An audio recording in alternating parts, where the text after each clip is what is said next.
Greetings, ASLers. This is the replay analysis of A Less Peaceful Christmas. I think it's S76. It is the second expansion pack, as you noted by the cover on the front. But interesting scenario. Weak defending allies, lots of units. They have to hold on to terrain for a certain amount of time.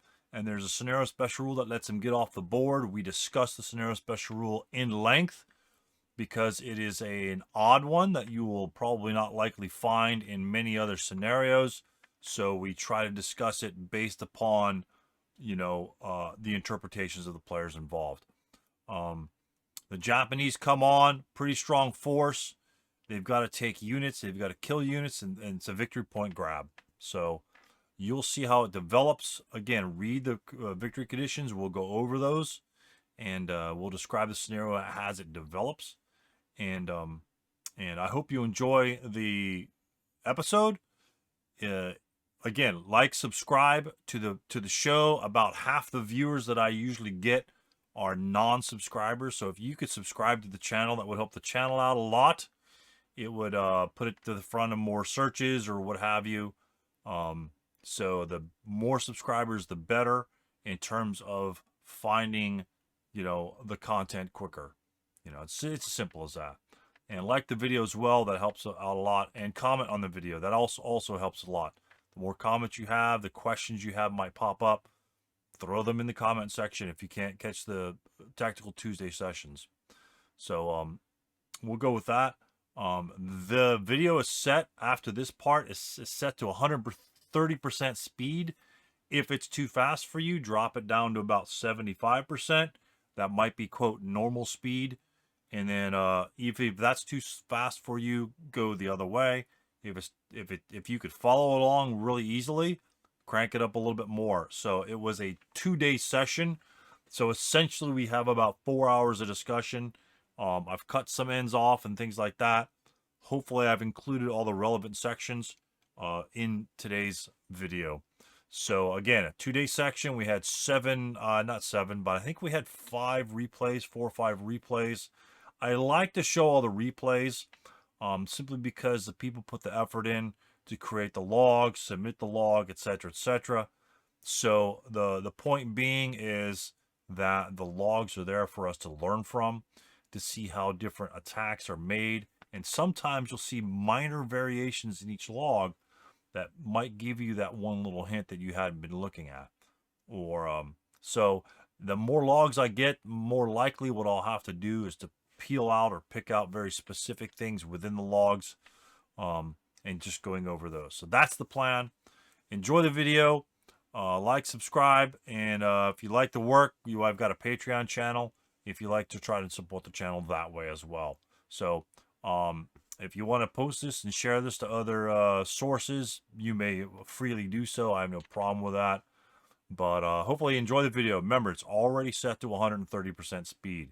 If it's too fast and you don't like it, let me know. All right? Don't dislike it. I can't see the dislikes. It doesn't show us the dislikes unless we actually go look at them. But tell me, say, way too fast, way too fast. And if like 5 or 10, 15, 20 people say it's way too fast, then I'll have to slow it down. All right?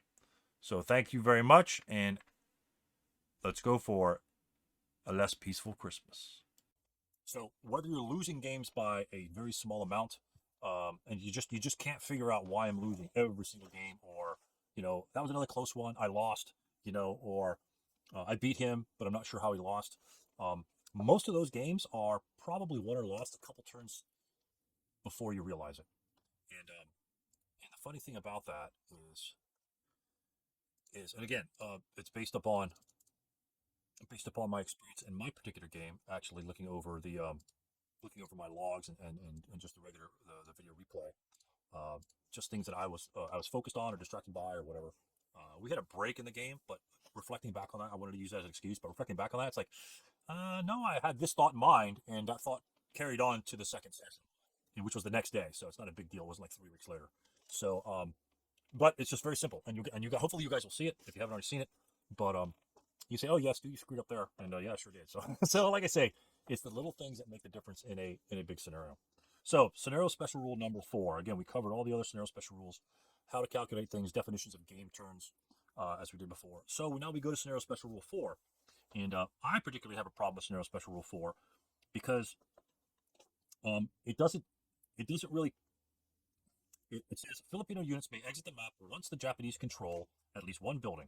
Off-board hexes are woods for route and exit purposes during the movement phase and advance phase. So if you move off-board, you'll have to expend 2 movement factors to enter that off-board hex. So if you're stopped at 5 and you're CXing or whatever the case may be, you have to essentially expend 2 movement factors to move off-board.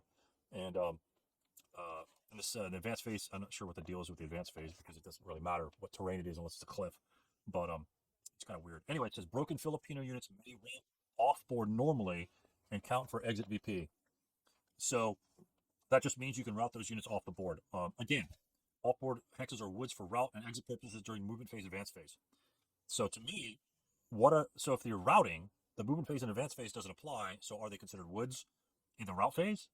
It didn't make any sense. Maybe it should have been movement phase, route phase, because the advance phase doesn't matter. It doesn't matter what terrain you move into the advance phase. You're not going uphill, and if, only for like going uphill in woods would you be CX or something like that. And if you're always CX, you couldn't advance there, obviously. But that's never ever the case. I've never seen a scenario like that. So I'm thinking that might be a typo. Um, I'm just thinking that's a typo number 4. Technically, you could have the mortar right, which is 5 PP. That could affect it in the advance. Right, but only if you're already CX, right? Yeah, correct. Right. At that point, you would just, I mean, if you're exiting the board, you're dropping if you intend to exit the board, you don't want them to capture it. By that time, it's probably late in the game. You would probably spike the mortar and then just leave it on board. I mean, if it's the difference between you getting off board or not, you're leaving that thing on. Who cares about the mortar? It's over by that time. And but that's the only thing there. But the problem I have is it doesn't mention the route phase. And it to me, trying to find out the rules and trying to how to abuse that and understand exactly what it means, it's just awkward. And so the next thing, it's extrapolated from this. And I really didn't see it come into play during the scenario, but it could. So trying to understand number 4, it says you may exit the map, right? And it says off-board hexes are woods for route and exit purposes or exit purposes during the movement phase, advance phase. So the question I have in terms of play-wise, are the off-board hexes considered woods hexes before the Japanese take control of the building? So you say, well, how does that? Why would that matter? For the most part, it wouldn't matter too much on the bottom. It could, but it probably won't because most of the defenders, I mean, there's lots of buildings down there. It's going to get stacked up. But the top, take for instance a Japanese push on the top unit here. If you can't see, if you're able to, I think everyone's logged in. Let's say take the Z1 unit, right? He breaks. And let's say, and you guys have noticed, if you guys play this one, pretty much when you break, you kind of don't go up and down. You just simply go backwards. There's not a lot of up and down routing to a building or woods in this particular scenario. Pretty much it's backwards. So let's say, and we're going to go over the routing in this particular thing. 1, 2, 3, 4, 5, 6. So let's say he breaks and he goes to DD1, right? Because there's no terrain within 6 movement factors that he can go to, right? So he just routes to DD1, right? Keeps his DM, which we'll get into in just a bit. Keeps his DM. Next phase he routes, right? He wants to route again the next phase. The Japanese control no buildings. Is the closest destination HH1? Is HH1 the closest destination? Or HH0 for that matter? Yet he can't move off. So is he forced to move towards that building? Or that it's not building, but buildings are woods, essentially. And it's not really defined by me. And it says for route and exit, off-board hexes are woods for route and exit purposes during the movement phase and advance phase. So are they woods for route phase purposes? That's a question I would have. If they, I don't know. It's not really well defined there because what the problem you run into is he'll then have to route towards that destination because it's the nearest woods, but yet he can't exit. So you could say, well, since he can't enter that terrain, it's not enterable, therefore he can expend movement factors. I would agree with that. I would go with that argument. But the question still remains. It's really not kind of clear to me in terms of a routing perspective, and it makes a huge difference. It makes a huge difference, and so that's where I'm caught up on number 4. But if you just kind of like step back, don't really analyze it too much. Go ahead, Mark. No, I'm just I mean I'm just kind of looking at what you're saying here, and it's like yeah, I guess I don't know. I mean the question would be is I would assume that the woods hexes that they're talking about would be off the south, because that's the only side you're allowed to exit from. So I Right. don't think anything over here would make any difference. No. Okay, No. I mean, so the question is whether you think the closest like woods hex, I guess, would be like, let's say like here or something like that. If you were to put like another grid, Right. off on the other side and say, okay, these are all wood hexes back here. Is that the closest location? And then do you have to route toward that location or not? I mean, I don't know. Yeah, I mean, the question would be whether you could find a spot on the board where you would be closer to one of these hexes, let's say, than to these units, than to these Right. hexes. The onboard one, right? Yeah. And I can imagine maybe if you're way up in the corner here, that would certainly be like if you're way up here, then yeah, I can imagine a hex here would be what, 2, right? Right. Right. It would be Whereas closer. here it's 4. Yeah. So I guess you just route off. You would just route off the board at that point. Yeah. Or do you have to get to one of these hexes and then like as if you're continuing to route basically? You just happen to just route off. You say, all right, I get here, let's say 2, then I'm here for 4, and now I'm off for 6. Something like that. Right. You can just continue to route through woods hexes. Yeah, that is kind of a good point. Yeah. It's just I think it only occurs only when the Japanese do not have any building hexes, and for the most part, I mean, that's where the Filipino player and the Japanese player really have to take a look at the scenario. It's pretty much a math problem. Essentially you get 8 points per turn are available for both players. The Filipino player, considering the Japanese does not start on the map, and all the buildings are within the Filipinos' realm of setup. All the buildings are controlled by the Filipino player, whether he's in there or not. So the Filipino player doesn't even have to be in or enter any of the buildings, and he'll score points because they are in his setup area.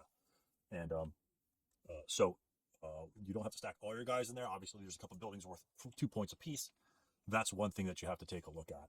But yeah, it doesn't really say. I mean, do you consider the woods defined off the board as a potential route destination, or not before and after?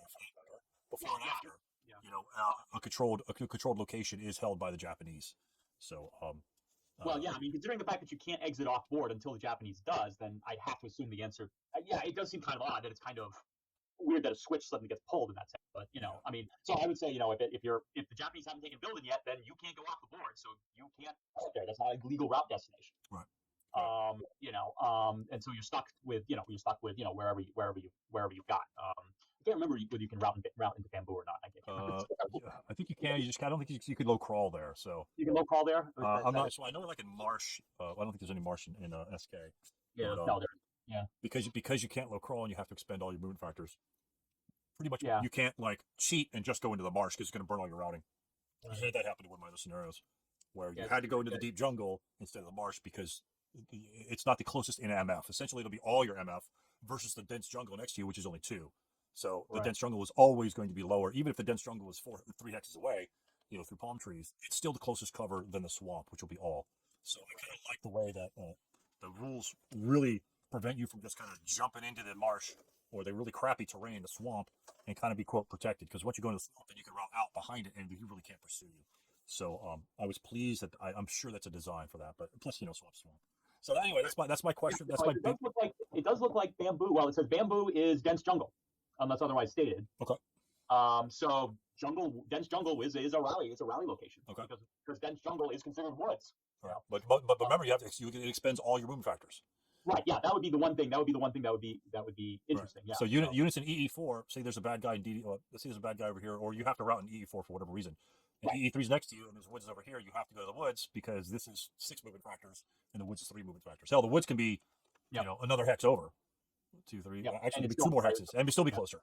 So 1, 2, 3, 4. Yeah. Let's say this woods wasn't here, and you had to route. You couldn't go to EE3 if this woods was 5 movement factors away, because that would not be your closest in MF, and that seems kind of counterintuitive. But during the route phase.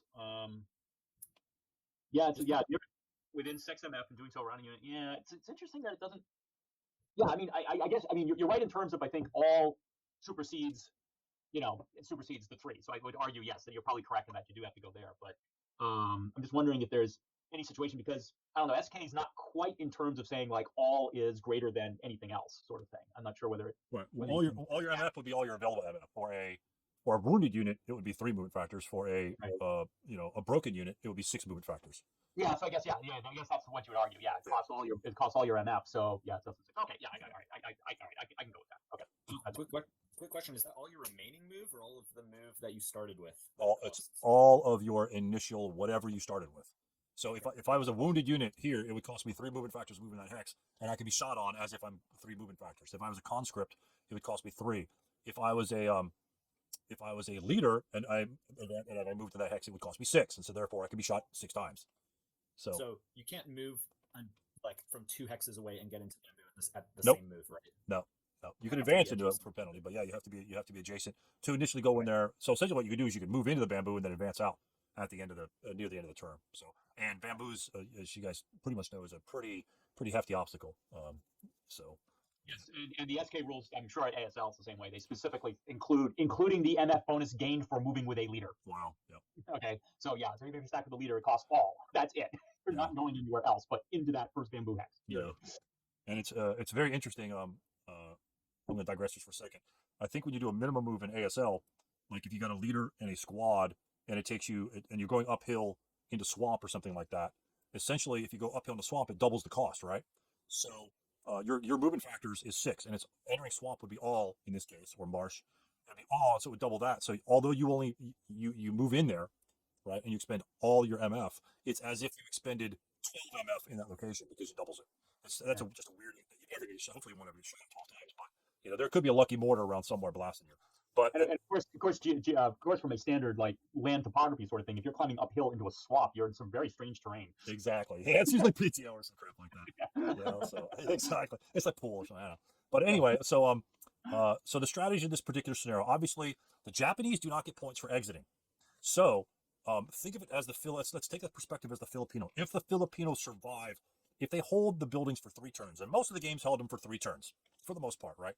So if the Filipinos can hold all the buildings for 3 turns, then I think the game can really switch. And then if the Filipino can then get off one single man counter more than half of his remaining VP, then he'll win the game. So he would get all, the 9 -1 is a key point because he's 2 points. So you have 14 squads and 5 points with the leaders. So let's say you get 3 leaders off in 7 squads. So or 2 leaders, or whatever the case may be. You're 1 leader above what you need to get. You can essentially lose 7 squads if you get the other 7 squads and your leaders off, because you're going to break even on the buildings. He's going to take all the buildings, and if he doesn't, then he'll definitely be a point behind after that. And so, and then the key concept I think the Japanese player has to have in this scenario is like Z3. Let's take for instance Z3. It's 1 victory point. So the question that the Japanese player has to ask himself is, hey, there's a broken unit in BB4 that I could kill this turn. Failure route, whatever the case may be, close combat, or something like that. Or even if there's a half squad in there. So if there's a half squad in BB4 that he can kill, let's say it's turn 3. So the Filipino will score Z3 in turn 3, essentially create that. But if he can kill BB4, he'll essentially negate the point for Z3, and then he can re-enter Z3 and score it in the next turn. And so he'll essentially make up that point on his last 3 turns. But he's got 1 CVP ahead because he's killed the guy in BB4. Because at that point, he's just going to route away, and where's he going to route? Usually off the board. So, and that's the kicker. I think you'll see it in one of these scenarios how one of the players deals with the routing issue. Right now, what I see in the back, and that clump of thing there, that tells me those sons of bitches are getting off as soon as possible, or firing as much as they can and then getting off as soon as possible. The key for the Japanese is, how do I stop that from occurring, or how do I minimize the effect of that?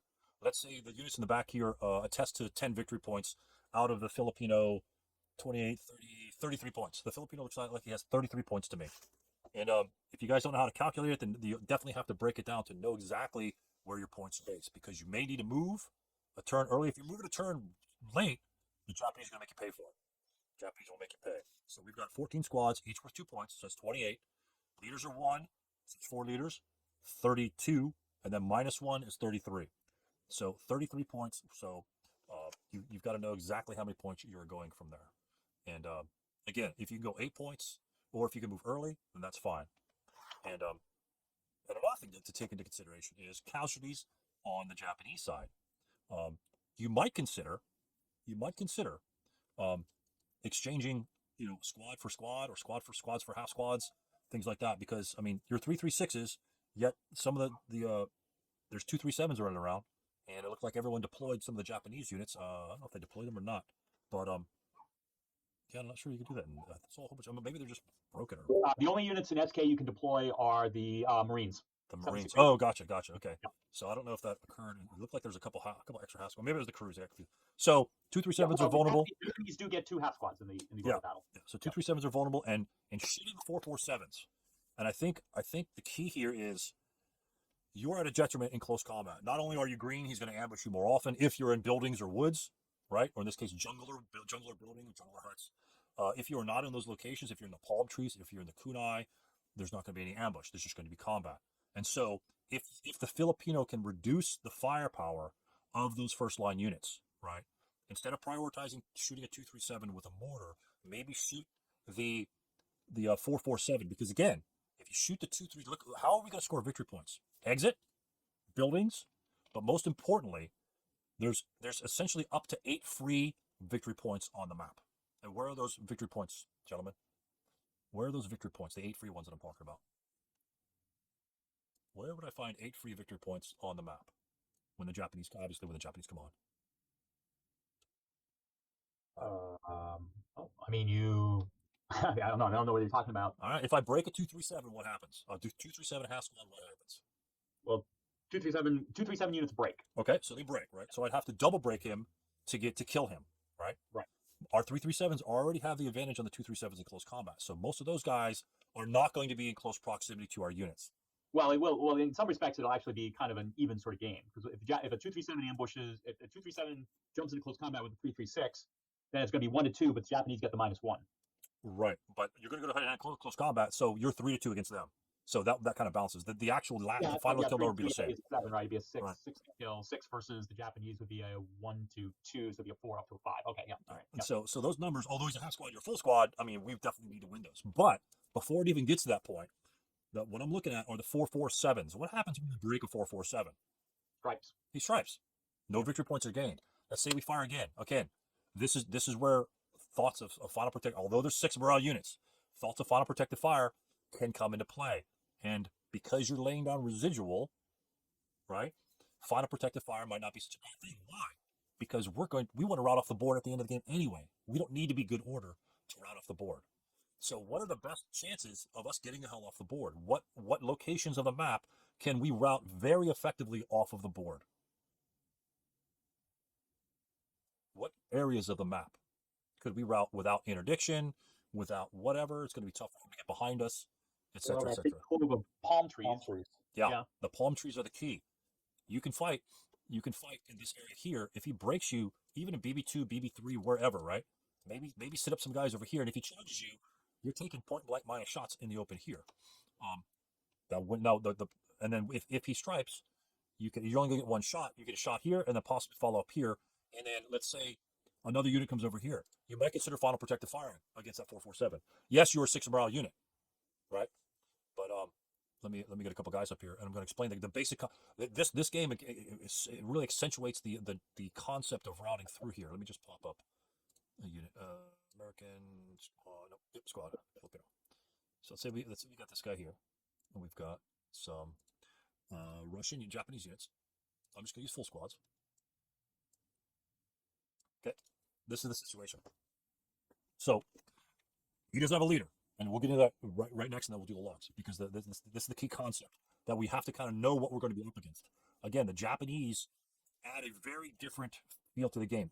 Obviously, if the situation reversed, the green unit can't go here and charge the Japanese. What's going to happen? He's going to get annihilated. He's going to break. He's going to break easily. I don't care what fires at this guy. He's going to break easily. But the reverse is not true. It is not true. This is what you have to understand. And this is why, let's move these guys over here. And this is why when everyone says, "Oh, you need to lay down residual firepower versus the Japanese," and you say, "Okay, that's fine and dandy." It's like, it's like telling a basketball player, "Well, you need to shoot better if you want to win." Well, okay, what are the techniques to do that? When does it apply? When do I need to lay down all this residual firepower? When do I final protective fire? Et cetera, et cetera. So let's say for whatever reason, these units over here, and he goes 2, 3. You think he's going to come rush you 4, right? You think he's going to come at you. So you go 2 and then 3. Do you fire here? That's a 2 down 1 shot, right? What's that on the chart? 2 down 1. A 6 is a morale check. Not horrible. 8's pretty good. A 7, we'll make him a pin task check. How does that help us? Well, keeps him further away, obviously. But we want morale checks on these guys, so we need to take as many negative modifiers as possible. Even's fine, especially if we have 2 squads there. Clone. And I saw this a lot. There were a lot of doubles in the greens, which is no problem. That's 6 firepower. That's a lot of firepower. It really maximizes your firepower because if you're firing them alone, it's only 2. So let's say this guy was over here. So let's say both of them, for whatever reason, both of them want to fire. So now that's a 6 down 1 shot, which is definitely going to generate a morale check with an 8. But let's say he stripes. Okay. And then we leave how much residual? Should be 2. Half a 6, no hindrances. 2 there, and then he continues. Right, both these guys are first fired. Right, both those guys are first fired. Let me zoom in here a little bit. See what's going on here. Both these guys are first fired. Do we fire again? Sure, absolutely. Why not? Now, who do we fire? Do we fire them both? We know this guy might be coming. At that point, I might keep this guy a first fire and then subsequent first fire this unit. Okay, so we're going to subsequent first fire that unit. That's going to be a 1. What's the firepower for that unit versus BB2? I'll have doubled, so it'd be 2 the subsequent. Right. 2 what? What are the modifiers? Movement open, non-assault movement in open ground, so it'd be 2 minus 2. 2 minus 2. How does that compare to our previous shot of 6 minus 1? How does this shot, this single shot, compare to this shot? Almost the same. It's almost the same. So adding this guy, what's he do? First of all, he's not going to do jack shit because now we have a hindrance. Adding this unit here to make it a 4, right? You're not going to get the minus 2 on it because this unit here is going to be hindered by CC3. That's essentially going to completely negate that unit, or any usually 4 firepower unit. Any +1 modifier is, think of it as 4. It's like if you're firing, say, 3 squads at a range, at range. So one of them CX. So is that going to be? It's either going to be 12. Let's say he's in woods, 12 even, but one of my guys CX, so now it's 12 plus 1. Or do I want to fire 8 even? Right. Well, 12 plus 1 is the same thing as 8 even for all intents and purposes. Mathematically, yes, it's slightly different, but the 8 even shot is fantastic. Plus, it allows you to fire that 447, even though he CX at some other target that might present itself. Because a lot of times we don't want to final protective fire because, we might not have a leader. We might not be in a good position. This is like a position that you can deal with. So a 2 minus 2, excellent column. And let's say we roll a 7. We roll a 7 on the 2 chart. That's a normal morale check, right? And everyone can definitely fail normal morale checks when you're dealing with a 7. I mean, that's no big deal. So this is going to be a very high percentage chance of what happens when this unit stripes again. What happens if he fails a morale check, the 347 striped unit? He becomes a half squad. Becomes a half squad. What did we just do? Gave yourself a victory point. We just got a victory point. What does that victory point equate to? Oh, yeah. It equates to holding that building 1 more turn. 1 unit, if you stripe a squad down to a half squad, it's essentially equating this building here. So let's just say this unit stops because he's not broken, right? So how much residual will that leave in BB2? That was a 2 firepower minus 2 shot. No, so it leaves 1 residual there. Gotcha. Okay. We didn't cower. Yeah, we're not going to. Right. Do you care about these green units firing cowering? Absolutely not, because they're Japanese. You need to get these sons of bitches as losing firepower as fast as possible. Now, this unit here, again, you say, well, I don't really want this guy to jump in close combat. Is that an ambushable hex? Is he going to ambush us? Nope. Okay. So if you were to jump into close combat, this is exactly what Mark and I were discussing earlier. If he jumps into close combat, what are we looking at? He's a first line unit. He can engage in hand-to-hand combat. And I don't have a close combat sheet in this chart, so I'll just use this over here. So if he's at a 1 to 2, so his hand-to-hand kill number is 6, and then minus 1 because he's Japanese, so he needs a 7. Yeah, 7 for casualty reduction. Right, 7 for casualty reduction. Yeah, good point. 7 for casualty reduction. And on the reverse, we're 3 to 2, minus 2. No, it's just 3 to 2. 3 to 2. Just 3 yeah, to 2. he's just minus 1. Yeah, so he needs a 7. We're 3 to 2. So we need an 8. We need an 8 for casualty reduction. So we're slightly better than the Japanese unit. Yes, we may lose a full squad, but let's say we both kill each other. Right? Yeah. Then essentially we gained 2 points during that turn, and he gained 2 points as well, which isn't bad because at least we had the advantage in close combat. If we lose that, if we lost that, it's not really a coin flip. An 8 is far better than a 7, and he's only going to CR us. So let's say we both roll 7s, he CRs us, and we eliminate him. Okay, so we gained 2 points, and he gained 1. So again, it's like we held a building for that extra turn. So he lost 2, we gained 1. Our net is 1 during that turn. So we don't care about this unit jumping into close combat with our full squad. Now let's take the other unit. Well, that's in close combat. Again, don't be really feared of that. And this is the importance of reducing him down to 237. Let's say he moves in this building. Boom, we got control of it. 2, 3. Now, this guy's final fired. This guy's first fired. What can we do here? Should we fire on this unit here?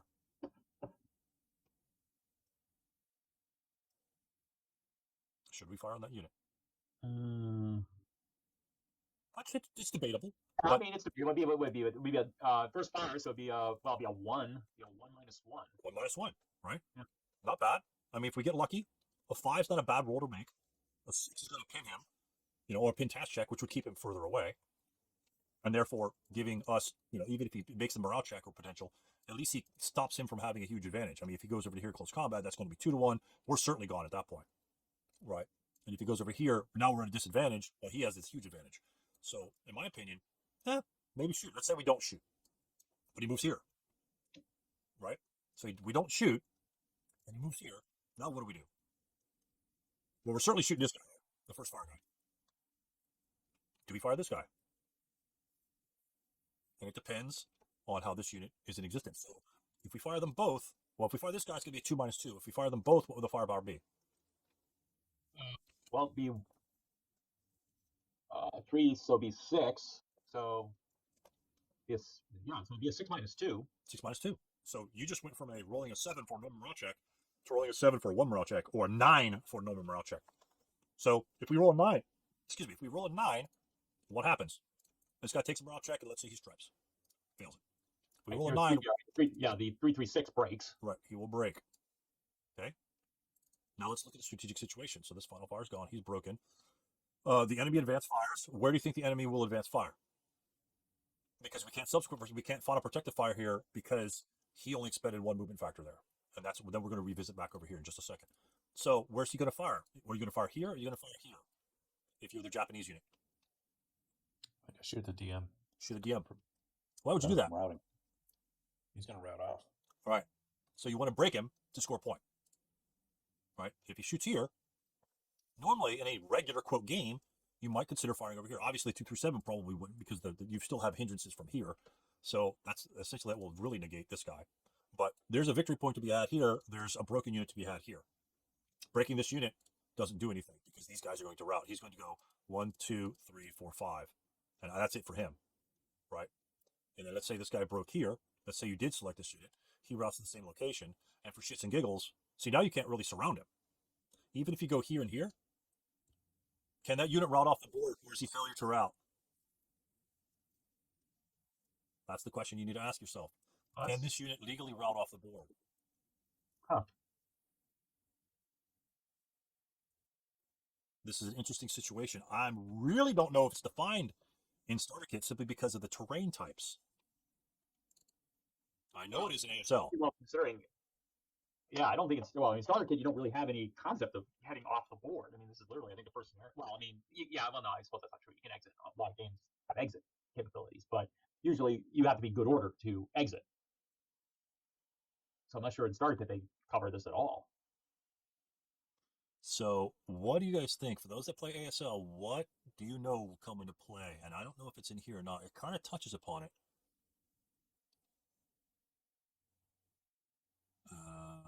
Okay, there's that. So the question that I have, and it might be in the route phase rules. When he routes off the board, what's happening when he routes off the board? Nobody on board has line of sight to him. Right. Is he considered adjacent to this unit? This is not a playable hex, for one thing. You don't have line of sight. Line of fire doesn't exist between the two. Whether SK actually makes that specific distinction, I don't think it does. But this is not a game board hex. This is not a game location. He's simply off the board. Yeah, well, because in Starter Kit, you don't have the concept of adjacent all caps. Right. Because you're just adjacent. Everything is line of sight next to one another in Starter Kit. Everything. Right. Except this situation here. So he can, in my opinion, he could legally escape off the board simply because that is not a board game hex. Right? Yeah, but in Starter Kit, in Starter Kit, that's another example of, maybe the SSR.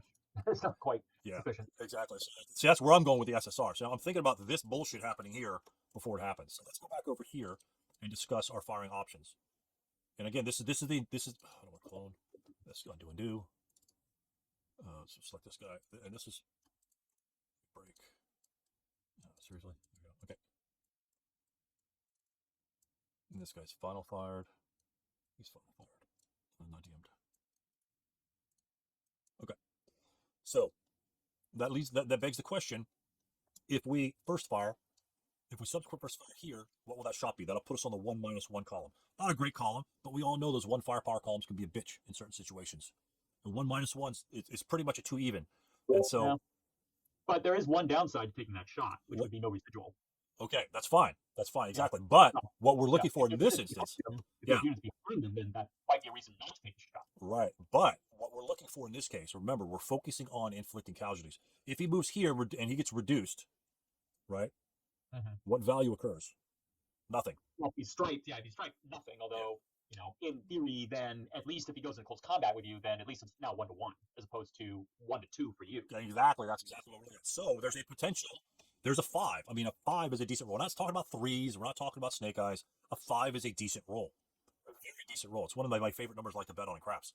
So a 5 is an activatable. A 6 is a pentastic. Remember, if you roll that 6 and you keep him away, right, that's one more hex that he has to stay away from our units. It keeps us much. We're not point blank on his advanced fire shot. He's 2 hexes away. Now it's 2. He might be 4 even here instead of a 6 even. That's essentially like a -1. So if we can stripe him over here, exactly like you said, we don't leave residual there because that's going to be a 1 firepower shot. But now we're in this situation, right? Same thing. It's the same concept that we applied up here. We're going to apply here. Now, do we final protective fire? Now, both units can still final protective fire against this unit here. Let's say this guy passed his final protective fire. He rolled. Let's say he even pinned. Let's just say he fired and he pinned. We don't give a shit. He rolls a 6. We get a good result. We inflicted another casualty on this guy over here. But he pinned. 6 is a good roll. It's a decent roll. Now, what's our firepower when we final protective fire against this unit here from those units? What's our firepower? It should be 4. 4 -2. Okay. You guys agree with that one?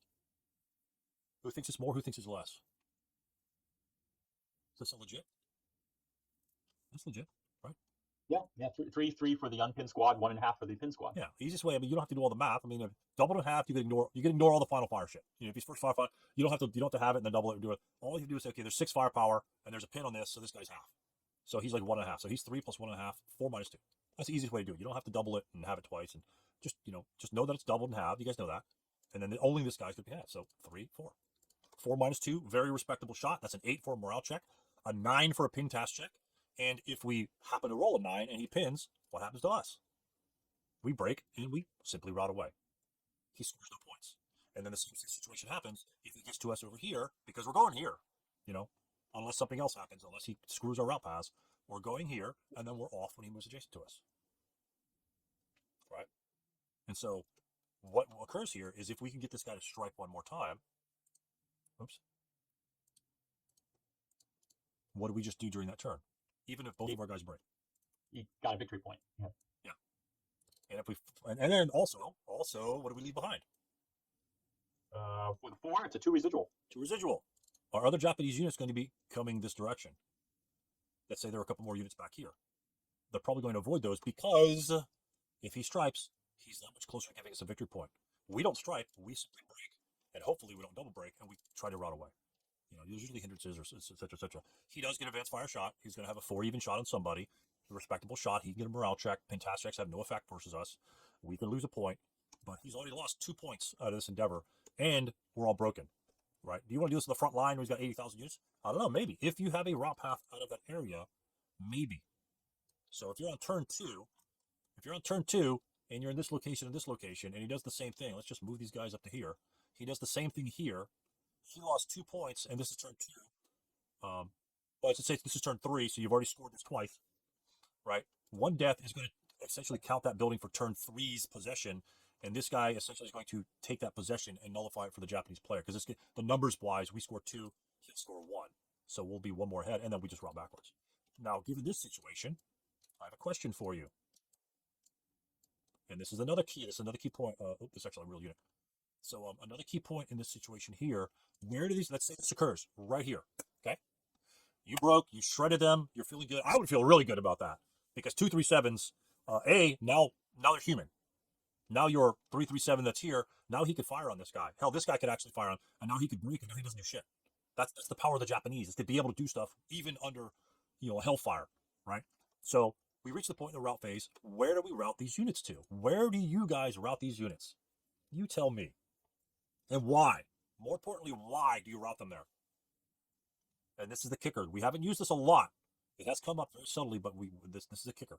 Let's say we can't reach any woods text. Nothing. Oh, there's some Japanese down here. We're not routing the bottom. We're routing essentially to the right. Where are we going to route those units, and why?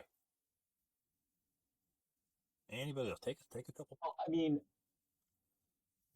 I'm assuming that the top exists as is. No, let's say this guy's not here. I just haven't moved him because Okay. because he's in the part of the log file. If I move him, it'll fuck up the log file. So this is the game situation here, and there's a building here. So let's presume your presumption is he's going to move in this building. Within the next turn or two, he's going to take this building. He may not do it this turn, or let's say you've already lost the bottom building. Essentially, again, this is turn 3, and so the Japanese essentially have to start evening the points of the buildings out, or completely annihilating your units quickly. Yeah. Well, I mean, yeah. So right now, So right now you're adjacent, so you do have to route. That unit can't. Well, first of all, do we have to route up to this one over here?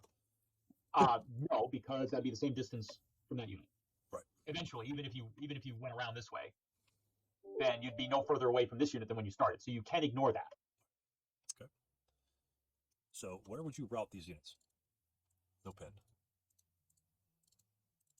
And when you the reason why I'm covering this is when you see the replays overlap this concept here, overlap this concept specifically in this specific scenario. Where would you route them? Anybody? And I need a why. I think I route him here. CC1, okay? And because if he's going to go after your live units, he's automatically behind your broken. So he's got to first of all, he's got to choose whether to try to go after them or go after your unbroken units. Okay. In 2 different directions. Right. Yeah, so I see. So he'll have to pull up this way. He'll have to spend some resources to go up there. Yeah. Right. To do that, and then you can, then he could do something else. So if he put a unit here next turn, if he put a unit here, what happens to those broken units? They become DM. You have to route again. So what would happen? You'd have to route this way, or you couldn't route this way. So you'd have to route this way. You maybe low crawl with a hex, and the turn after that you would be eliminated, right? Right. Yeah. You'd be trapped up in the upper corner. Yeah. Okay. So anybody else have any other thoughts? CC1 does pull units away from him, right? Remember, these are 2 full squads. That's 4 victory points. 4 victory points. And we anticipate Z3 or another building. Like Z5 and this one down here those are juicy for the Japanese to get, especially early. That's 4 victory points. That's 2 squads dead per turn. Think of these as squads dead per turn. Right? Squads dead per turn. I like the direction up here. Do we have to lose at the end of the route phase? What happens? Or at the end of the rally phase? What happens? Let's say you route both these guys up here. Yeah, since they are in open ground, they're not in rally terrain, so they can keep their DM status. Right, palm trees. So yeah, but anyway, he's not in building or woods, so he may keep his DM status. Who gives a shit? Why? Why are we worried about that? Because it allows you to route again. Let's say we do that. What happens now? He kills us at his leisure. If we're DM, he knows we're going to do what? Continue to run. Right. Where can we run to at this point? Well, yeah. So at that point, would you? Well, you can't go into the bamboo. Nope. Because you're not adjacent. So. Do we have any closest cover? Most closest cover would be. Let's say the Japanese. Right, and that's where my question comes involved. Is this considered 6 movement factors? Unit. Again, it says the movement phase, advanced phase. Again, I think that's a typo in my opinion. But this unit can then, it can't go down here, right? 1, 2, 3, 4, 5, 6, 7. Closest cover would technically be off the map, and we can get there. 1, 2, 3, 4, 5, 6. Right. So these guys are free and clear. Even though all the stuff right here, he essentially now has 6 movement factors to get off the map instead of 3. If we didn't break, we just go 1, 2, 3, advance, 1, 2, 3, CX off the map. 2 turns we're off the map. During his turn, we route, and if you might want to, 1, 2, 3, 4, 5, 6, you could route the whole way back here. You could route the whole way back there. Yeah. Why would this be an option? Because you avoid the interdiction. If he puts a guy up here, and puts a guy up here and shoots at you, only a guy here would be a problem because then you'd have to go here and take interdiction. Right. Because that's a line of sight. This guy does not have a line of sight. Let's say it's a 447 where he's got range, he's got LMG or something like that. This blocks line of sight. But a guy here is a problem. A guy here is no problem because there's a hindrance here. So he'd really have to, in Mark's example, really pull a guy way up in that corner to deal with these guys. And that's not even guaranteed. You could roll a couple fives or whatever. That's a possibility. And plus, he's in the open ground. If you had a unit close to that, you might want to bait him. No, which was why I was thinking instead of I don't know. I mean, it's my initial one was instead of routing there, was to route here. If you route here, where do you have to route? Oh yeah, you could route then 2, 4. Yeah, either way. There's sort of no line of sight over here. And now even here you've got a lot of cover and you've got the bamboo and except you might decide that you have to route to there or no because that's an all because that would be Right, an all. that would be an all. So yeah, so you go here and then right. Then you go there and off the map. Right. So both areas. The whole point is both areas. The whole point is to keep your DM, and as long as he can't get to you, if you can move him here or something like that. This point, it's 100% that you can take no interdiction. This point over here, it's possible that I can take interdiction because he can move up here and get the free route track. This would be probably a better spot, especially if most of his other units are tied up over here. It depends on what the Japanese actions are, but look for that. And the concept of keeping your DM so you can route again without him having to shoot at you is the key here. So you can literally legit go from the front line. If you're here, you need to route, and there's no real location you can go to. 2, 3, 4, 5, 6. Go here. 1, 2, 3, 4. Well, that's 6 here. Let's say if there's a Japanese over here, and that's equal distance. Right, so try to go somewhere else. Try to go somewhere else, and don't even bother to rally those units. Why do you need to rally those units? You don't. You honestly don't, because now they're a victory point source for you. If you rally these units, especially mid game and on, when these units rally, break.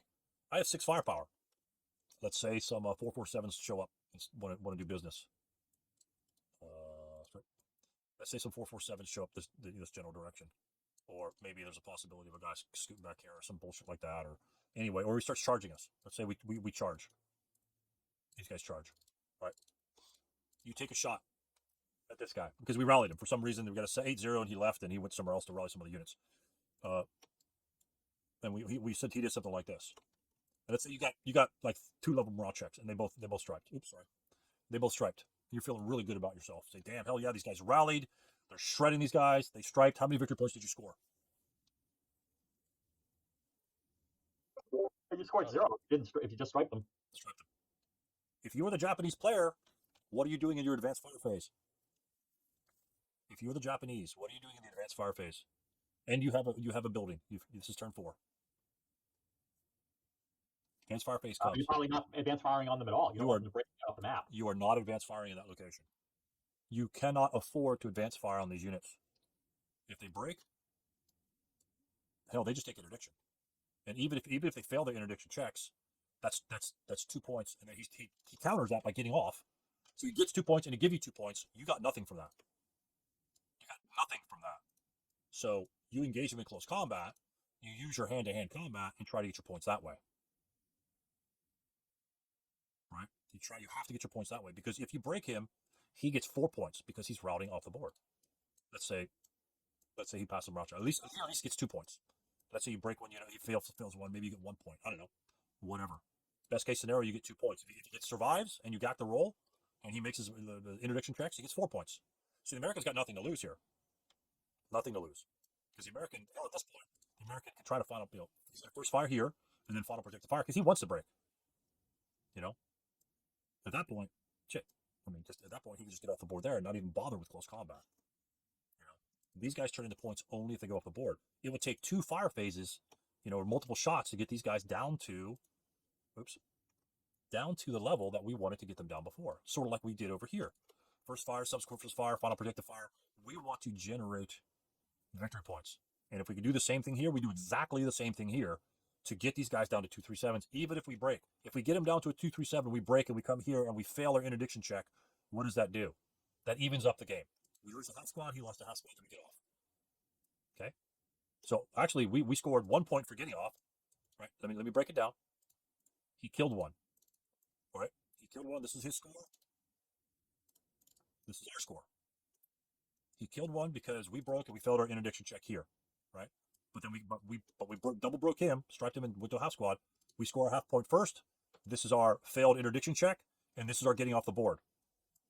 Who's winning this game? You score 2, he scores 1. And if this guy does the same thing, we get that, and he fails his morale check, his interdiction check, right? So he scored another point. We lost a full squad in that thing, and then we get off the map. We, again, cause this guy's reduction. We have 4 points to his 2 points. We don't care if we inflict those double half squads. We can lose a half squad, go off. We can lose a half squad and go off. Therefore, because we've already scored the 2, we're already ahead of the game when we got those half squads. We got our points first. I got to the cake first, and I got that centerpiece, and I pulled that rose off the middle, and I sucked down all the icing, and I got to the cake first. So we scored our 2 points first. He scores his 2 second, then we score our other 2 as we get off the board. This is a win situation for the Philippines. This is what the Filipino player wants. But the Filipino player has to know that he needs to strike these guys as often as possible. Route path permitting, mind you. Route path permitting.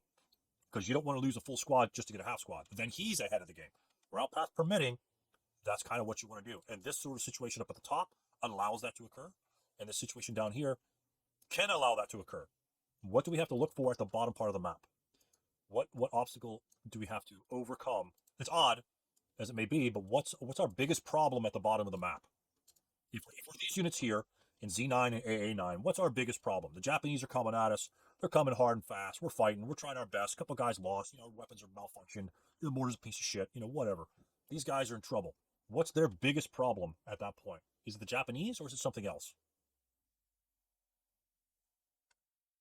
The biggest problem for these guys trying to not give away too many free victory points. Because at that point, all the games, this is a very difficult area. Very difficult area. The biggest problem are these GD woods back here. Why is that? Why are these woods a problem? Because they have to route there. Because you got to go there. Yep. Because you got to go there. One thing the Japanese player can try to do, which you'll see, hopefully we'll get to it. Holy crap.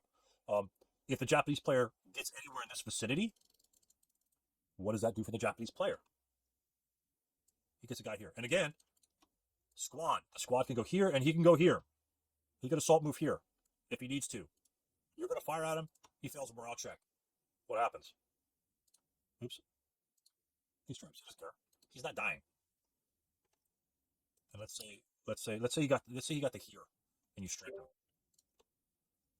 Cuts the route path. Cuts the route path. Now these guys just simply just get surrounded and get slaughtered. This is what you want to avoid at all costs for these Americans. For the Filipinos. This guy, if he assaults move there, everything needs to fire at this guy. Not together. You do not want to fire if you've got 6 here, 6 here, and 6 here. You are not firing an 18 shot at this guy. That doesn't do anything to him. It will stripe him one time. You want a 6+1, 6+1, 6+1. Because you need this guy to break. And because it's his turn, if you move there, he needs to route first, which means he's going to be going here. Or he can't go there. Well, assuming this guy's known by that point. He's probably going this direction. He's probably low crawling because he doesn't want to take when he breaks, when he's squads, and he breaks, right? First of all, you just got a victory point. Primarily, you got a victory point because that's where you want to get. Where the hell's the break on this? Jesus Christ, I wish that it was consistent. So he's broken there. These guys are going to get broken here, or they've already been broken for whatever reason. He's not going to. He might low crawl here. If he does regularly low crawl, and if he fails his interdiction check, he just lost 2 points. At that point, this is a wash. 2 points for 2 points, and then maybe this guy can get off. I think this guy can make it because if he's here, it's 1, 2, 3, 4, and 1, 2, 3, 4. This guy can get off. This guy cannot because that's a hut. And what do we know about huts? What do we know about huts? They are buildings. They are hill buildings, and what do they allow to happen for fire attacks? Line of sight can be drawn through huts. Line of sight can be drawn through them because they're huts. Right, they're only hindrances, and so this unit can, if he's going that way, if he starts around, he goes 2, and he ignores this because it's the same distance, 3, but then he can't go here because it's getting closer. That's probably getting closer. This one definitely getting closer. So this guy could go and skirt the edge over here, and be fine over here, keep his DM and get the hell off the board. This guy's going to get locked up right here, and then the Japanese will slaughter him in the next turn. So Japanese getting behind you, not good. All these units will perish. Why? They're green units against Japanese first line units. They're intended to be slaughtered in this game. That's the intention. That's the whole kicker. And that's why I'm covering all the time in this routing and getting off the board. Understanding what the route phase gives you. If and we'll see, hopefully we'll see an example where we've got defensive situations, and we've got ones where the Filipino are up in the front and they're last man standing, which is definitely a viable strategy. But we can see what happens, at least in those two specific scenarios. But in my opinion, understanding what you can do, and even if you break, those guys are free points. If you're breaking these units and you're at least getting a half squad on it, say you only got one half squad, that's 1 point. All right, well then you just essentially just negated his control for Z3 for 1 turn. That's a win. And then you get units off the board, you get 4 points, right? If this was turn 3 and you popped him and he got this, so that negates it, and then you get these guys off. And let's say he held this for the next 3 turns. Well, he scored 3 for this, but you scored 4, your squad's off. They were killed. They're no longer part of the victory conditions for the Japanese. You scored 4, he scored 3 for what you were defending. You just got a point ahead of him. All right, that's what we need to look at in this scenario. 2 victory points. These are a little problematic. This one, much more easily defendable. Why? If he's taking this one, what's the problem with taking this building for the Japanese? What's he looking at? What's the Japanese player looking at? I'm sorry, which building? The center 2-pointer. Z5, clear map, and then Z5 right here. 2 points. Stone building. Big fat stone temple. What's the problem with this one here? It looks juicy, right? The Japanese say, oh, that's a 2-pointer. Let's go. I'm sending 3 squads. What does the Japanese player have to worry about? Right? You got open ground around it. You're certainly going to fire at the son of a bitch. Okay, all right. Hopefully you have some guys. Hopefully you have some guys, at least in the palm trees. All those -2 shots you have to take. I don't care what you're firing at. The -2 shots you have to take because they're better than firing adjacent. You know, if you got 2 -2 or 6 even, that's the same shot. But this guy's striping, and if you got another guy to fire at that same guy, 2 -2, he's striping. You just got a point. So what does that do for this building? If he gets that building, you just halved it. You just made it even. And if you get another guy down to a half squad, again, you're ahead of the game. And what happens then? He's got 2 units in this building. And what's he gonna do then? Well, he's gonna leave the building, right? He's gonna come over and try and get at this one. Well, there again, if you've backed up or do whatever you need to do, he's covering open ground. Slaughter him again there. If he didn't get the points here, hopefully you'll get the points here, which will negate some of his gains. So this building's very tough for the Japanese to kind of approach. Again, we have smoke, and you'll see some smokes. This is definitely where you need to drop some smokes to secure this building. You know, and other places as well, but most importantly, this is first of all, it's centralized. You know, if the Filipinos have units on both sides, you really just can't go waltzing into that like crazy because I'd be shooting at you left and right. But striping is bad. And again, once he stripes and you go 1-on-1 and you're both guys in close combat and he goes hand to hand and he's a 3-4-7, you're a 3-3-6, odds are even, baby. The odds are even.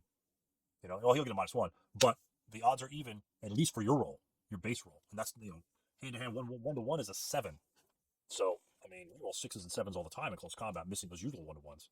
So those are victory points. That's something we can counter. Plus, again, we know we can route off the board and get some of our units hopefully off the board to make up all those other points that we're missing. And again, it's very subtle in this particular scenario in terms of using your route as movement phases and keeping your DM. If you can keep your DM, I mean, it may come to a point where, okay, I can reach this in a turn, but maybe if I go down here or here, I do low crawling, I keep my DM, and then the Japanese are going to move. Hopefully he won't be able to envelop this unit, you know, obviously game permitting. And then, you know, he might move over here, preventing your route to that direction, and then you route off the board. And we'll see that. I think we'll see that. So anyway, that's a long sort of explanation about how to incorporate what the actual game is kind of looking for, because they're green units, guys. It's 8, and the leaders are there. What's the big deal about the leaders? The 2 Japanese leader. First of all, what do the Japanese leader do to their allies? What do the Japanese leaders do? Well, 6 MF instead of 4. Right, and Raise morale by 1. raise the morale by 1. Huge. But so if you could pop a leader in this game, again, the other thing, the very special thing the Japanese can do in this one, Banzai? move units very fast through kunai, through orchards, or whatever you want to do. Move very fast. So our once his leaders are gone, he can't then charge our guys and just completely annihilate them because he can enter your location. You can enter your hex in the Banzai. We can't normally do that in the movement phase. So that's another bonus, is he gets to move further and he gets to enter your hex, which will mostly, I think, spell doom all the time in all these scenarios. So let's start this one up. It looks like a frontal or bottom attack here, and we're going to burn through. Let me see. Let me know if you guys see something. Oh, he's just adjusting things. And again, you lose concealment when you're moving in line of sight of any enemy units. Essentially, just an off-board concealment. This is where his machine guns and stuff like that are. So, good, solid, expanded attack here. Not a lot of stacking involved. A lot of single squads at a time, and then they simply advance one more hex. And as I said, just as a minor point for those who are not familiar with PTO, the Japanese player cannot Banzai in the first turn because he has no line of sight to any enemy units when he starts the turn. Right. You need line of sight. Now, in this sort of attack, with the Japanese, what's the possibility of him getting around the Americans or the Filipinos in this one? This is pretty much, it looks to me like I'm going to come smash you as fast as possible, and it's a very effective attack, especially against these green units.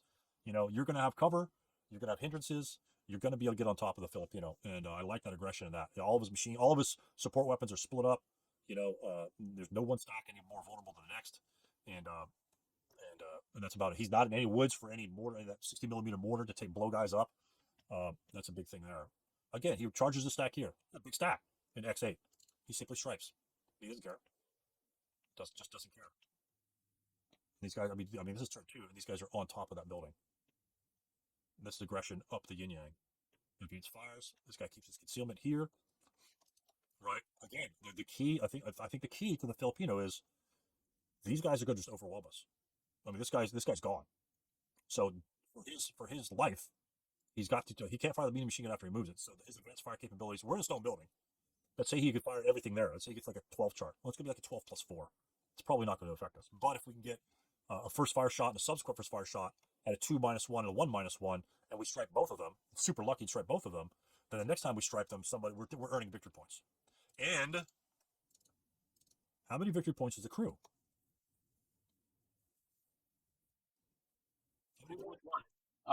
Well, except it doesn't say, of course. Each squad crew is worth 2. Oh, there you go. Yeah, Yep. Crews are worth 2 victory points. Yep. So if you have the target, of course their morale is higher, and that's why a lot of times you'll see Japanese leaders with crews, because now the crews are 9 morale. It's a little more difficult to stripe the crew, but if you stripe him twice, he's eliminated. If you stripe a squad twice, he's only a half squad. So there's more bang for the buck in trying to kill the crew than it is the squad. But of course, the crews man the mediums, and the squads have more firepower. So in terms of priorities, it's kind of rough. It depends on what you think might be your key point. If the machine guns, if he's got a stack of machine guns, mediums, something like that, if you have to cross open ground, I might shoot the mediums. If he's going to move on you, then the squad might be a better target. But I'm just saying that 2 failed morale checks, although he's got a slightly better morale, is 2 points for the unit. And again, it's all or nothing. You're either getting 2 points for the crew or nothing for the crew. For the squad, if you stripe him and then stripe him again, you at least get 1 point. And he's easier to break. So, I mean, it could almost be a wash, but that's something that you could probably think about as well. It would be but note that those definitely are 2 victory points apiece. So close combat, 3-2, you have the advantage. And these guys are getting up close and dirty. All these guys are prep firing. We do stripe a squad here. And these guys blasting. I'm not sure that it doesn't really, he might not be able to enter it. So low crawl here. So Stu, that close combat never happened. We originally advanced in there, and then after discussing about what would happen with that building, I decided to not go through it. Because I wasn't sure if I won that close combat, then I still wouldn't own the building. So I think I decided to not go through with it. If you jump them in close combat as the Japanese. Yeah. And I forget the exact reason for it, but it was basically, long story short, that close combat never happened. Okay. So if you killed this unit in close combat, would you control that building? Yes, I think the question I had was, it says you gain control of a building that you enter without the presence of an enemy unit. And I would have entered it with the presence of an enemy unit, so I wasn't sure if I had the whole building or not. So rather than dig through the rules at the time, we just decided to not go through the close combat. Okay, that's fine. So you will. It doesn't say. Yeah, I can see that being a thing that you'd have to concern yourself about. But you have entered the building, right? If you jump in close combat, you have entered the building, so you have qualified for that part of the definition of control. And if you remove all enemy units, whether you remove them or he advances out, then you immediately gain control of the building. So you didn't have to wait and then kill him, and then the turn after that you gain control. You immediately gain control at that point. Because if you're not in the building, right? If you haven't entered the building, then that it doesn't really matter when you enter the building, as long as you remain in the building when no enemy units are there. If you enter, let's say if you entered, let's say this unit here entered Y8 and then left, and this unit stayed there, you wouldn't control the building. But if you entered here and then he just assault moves over here, then you would immediately in that assault, and when he assault moves out, you immediately gain control of that building. So even if you assault moves out and then advances back in, it's your building. So forget about the word enter, and just when you go in and there's an enemy there, once that enemy disappears and you're the only one left in there, you get control of the whole building. Right, but you have entered the building at a point. Like if you eliminate this unit, 36 firepower minus 12, and then you just run away, he still controls the building. Correct. You have to you enter it yeah. and kill him in close combat, you still gain control of the building that way. Right. Because now you are the only guy left. Obviously, you have to enter the building, but yeah. And then the other key point, again, in terms of control, if you advance into Y8 and let's say he skulks out and nobody else is around. This happened in one of my games. He skulks out over here, so you can't shoot at him, and then advances back in the building. Well, he just gave up control. You now have control of that building. Now he has to fight you, which really makes it more difficult for him because, first of all, you're Japanese, more firepower, and he's a green guy. He just essentially just gave up that building for nothing, and now he's going to fight you for it instead of the other way around. You don't actually have to do anything. You can fire other units, and this guy just has to continue to try and harass you. So big difference. Try not to do that in your game. Because a lot of guys love to skulk. If he skulks out, if you're here and he skulks out, and then he wants to skulk back in, then he's done. Now, if he had a broken unit in Y8 and he skulks out, he has to be a good order, and then he can skulk back in. And if not, broken units cannot control buildings, cannot gain control of a building. They can deny control of the building, but he can't gain control of the building. Same thing with a single man counter. If that was a leader there, you could assault move out and then go back in. It has to be a multi-man counter, a good order multi-man counter. So yeah, big difference in this one. In this game, it's not too bad, simply because the Japanese just kind of swarm. They really swarm. And it's a good example of how the Japanese player, especially in a force like this, 336. These are not American units. They're 666s, gigantic firepower. These are 336s. These are units that are designed to be slaughtered in this game. But like a little mini fighting withdrawal. Great smoke shots here. That's all I got to say. This is ridiculously sweet. Because what happens then? You just eliminated. Well, even though it's a giant stack, Z6 becomes a movable hex. That's a plus. That's a plus. Now you can enter this location and come right back out. I mean, it's just that's just a giant. I mean, these guys can't possibly even have an effect on any units coming over this direction. So, good smokes. I think the Japanese player only lost smoke in one. Not bad because we still have white phosphorus. Again, that's what makes those mortars great. We still have white phosphorus.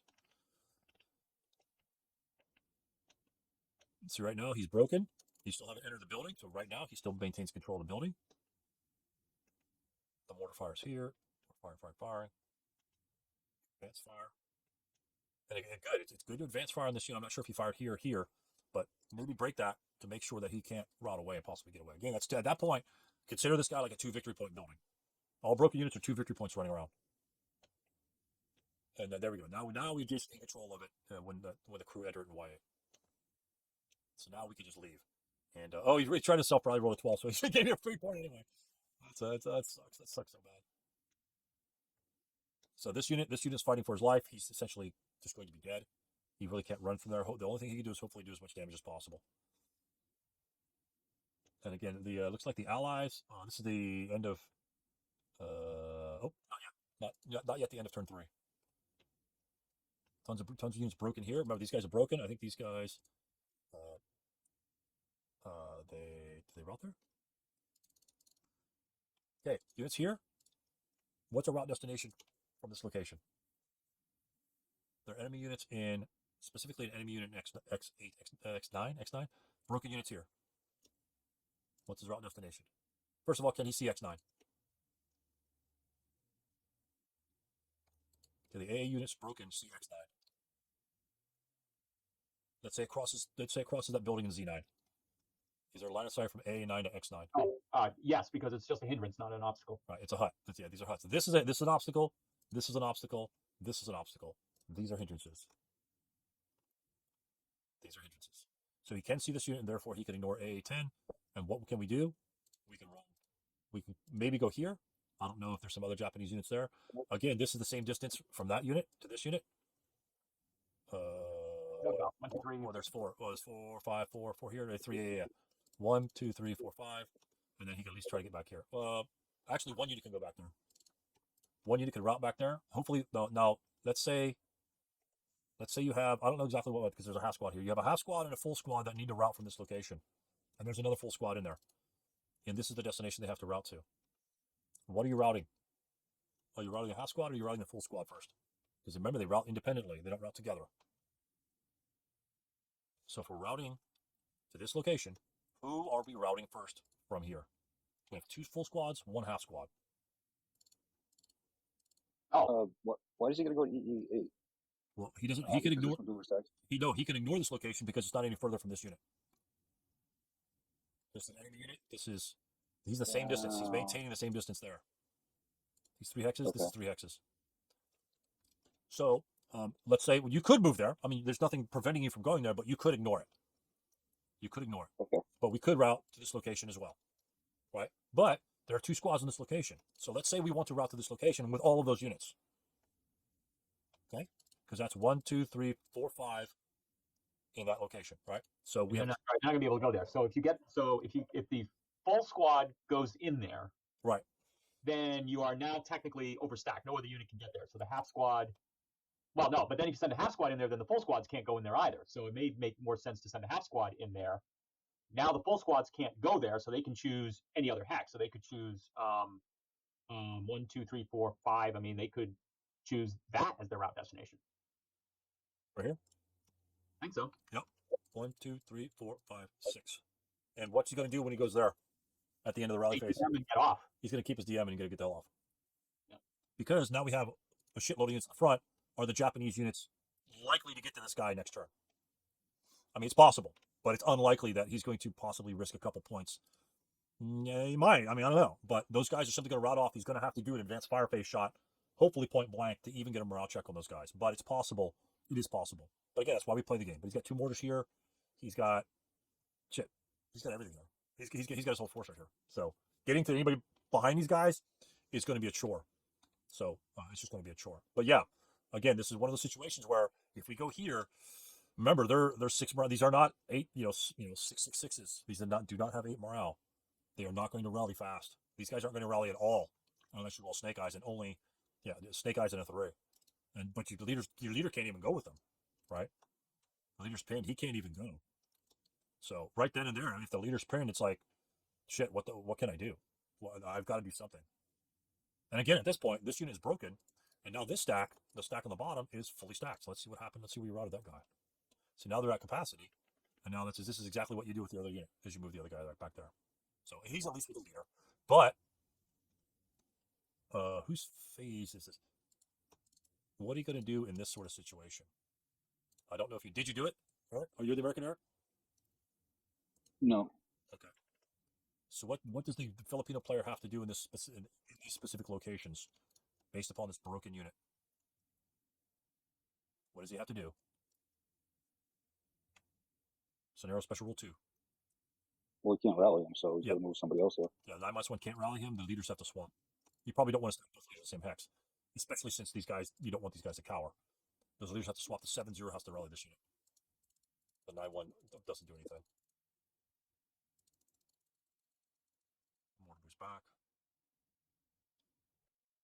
And he plops a smoke on it. A great shot. Great shot with the smoke. Okay, good residual firepower. Are we striping anybody? Yep, these guys starting to stripe. He's striped there. Starting to stripe them now. Now we're starting to stripe them, which is good for the Filipino. I think this was a Banzai shot right here. Okay. Oh, yeah. I think it might be. It's best to put down your Banzai counter. Yeah, to put the Banzais on, just for reminders.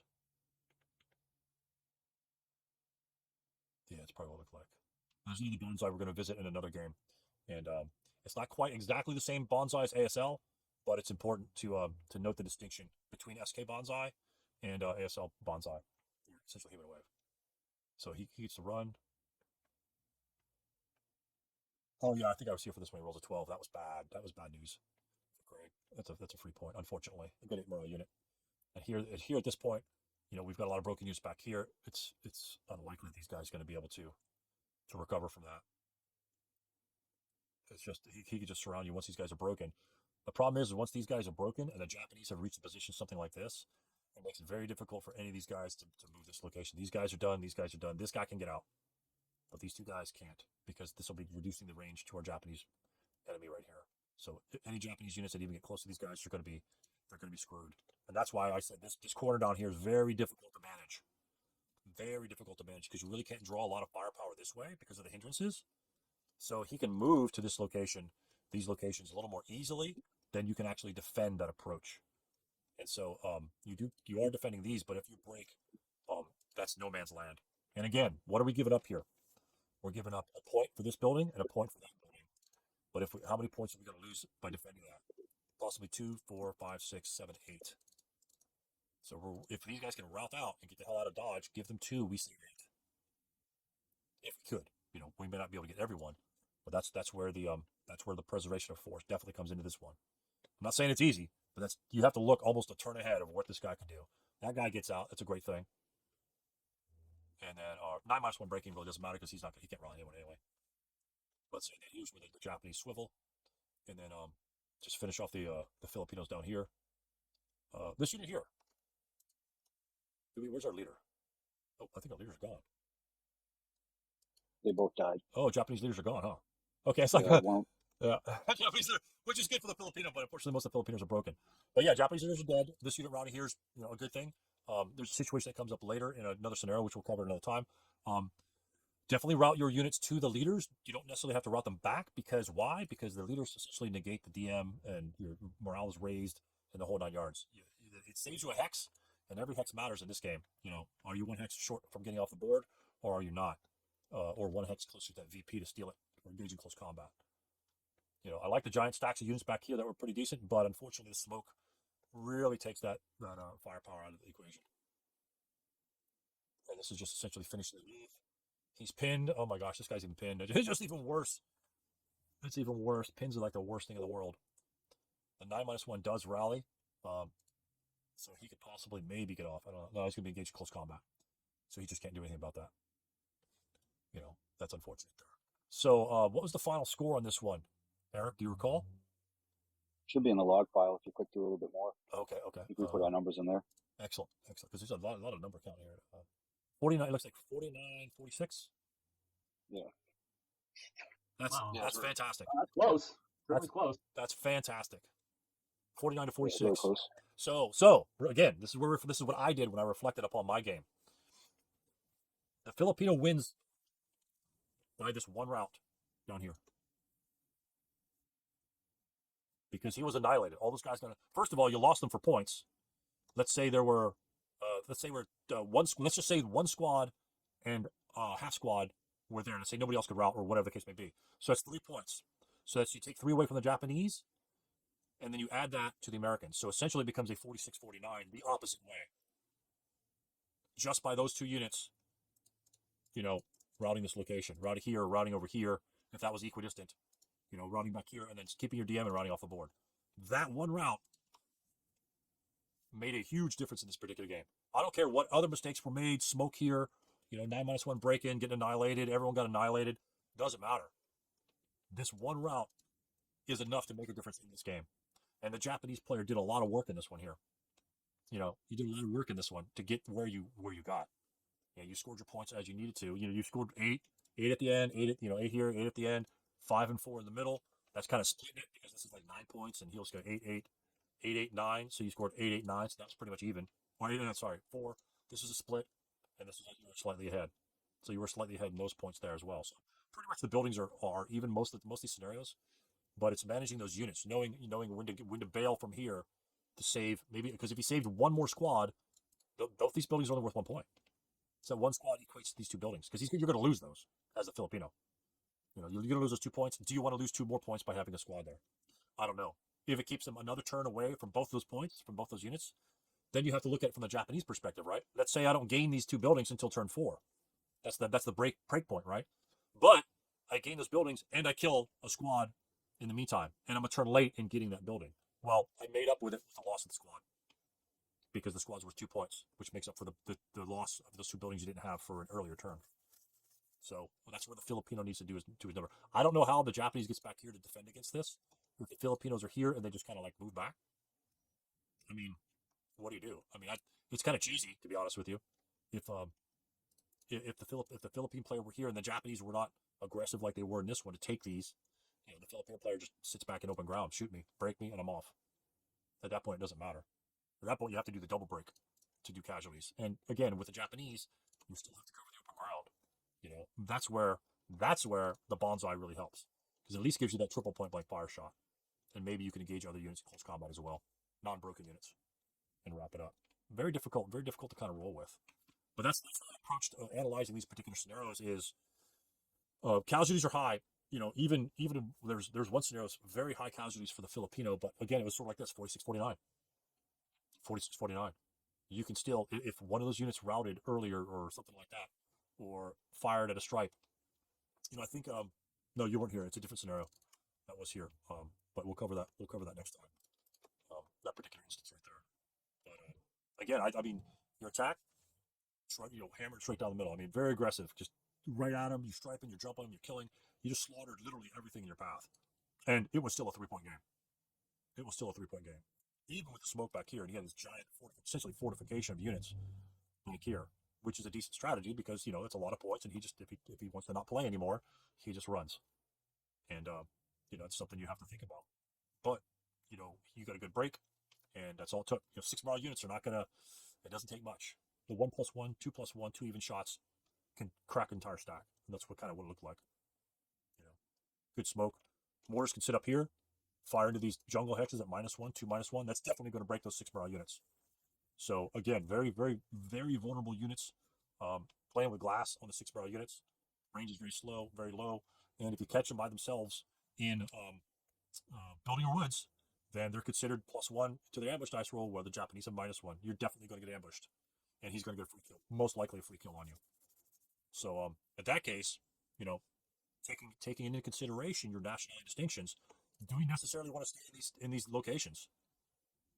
You might consider, as long as the mortars aren't around, defend behind it, or defend next to it in these palm trees. Those are the best things, but they're just, this is ambush terrain. Well, he could probably get to you with a human wave anyway, but at that point, maybe go behind it, and at least you get a hindrance from his shot. If he shoots at you, you might get a hindrance. At least you will from there.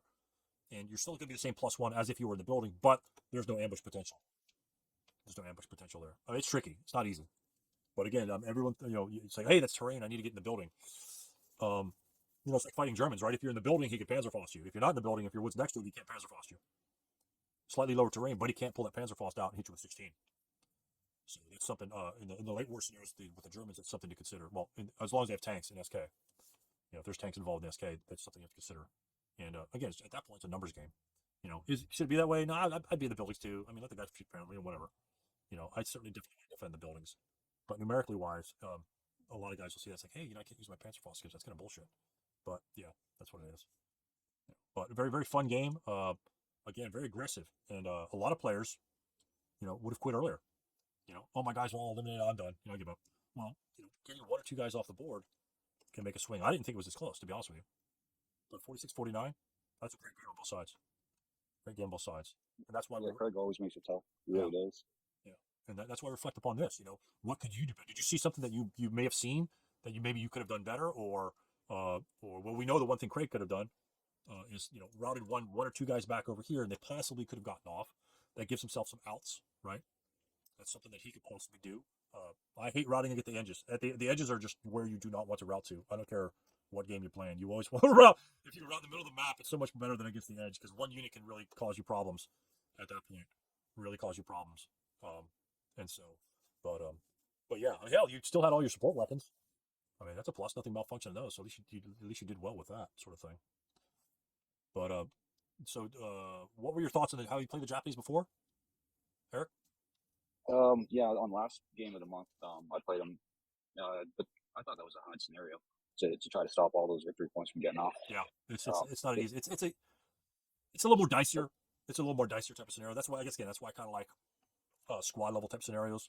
I want to do another sort of exit one, but with few vehicles are just, it's all or nothing with vehicles, and that's kind of like, you're either going to kill them and then stop them from getting off, or they just simply get off. There's nothing in between.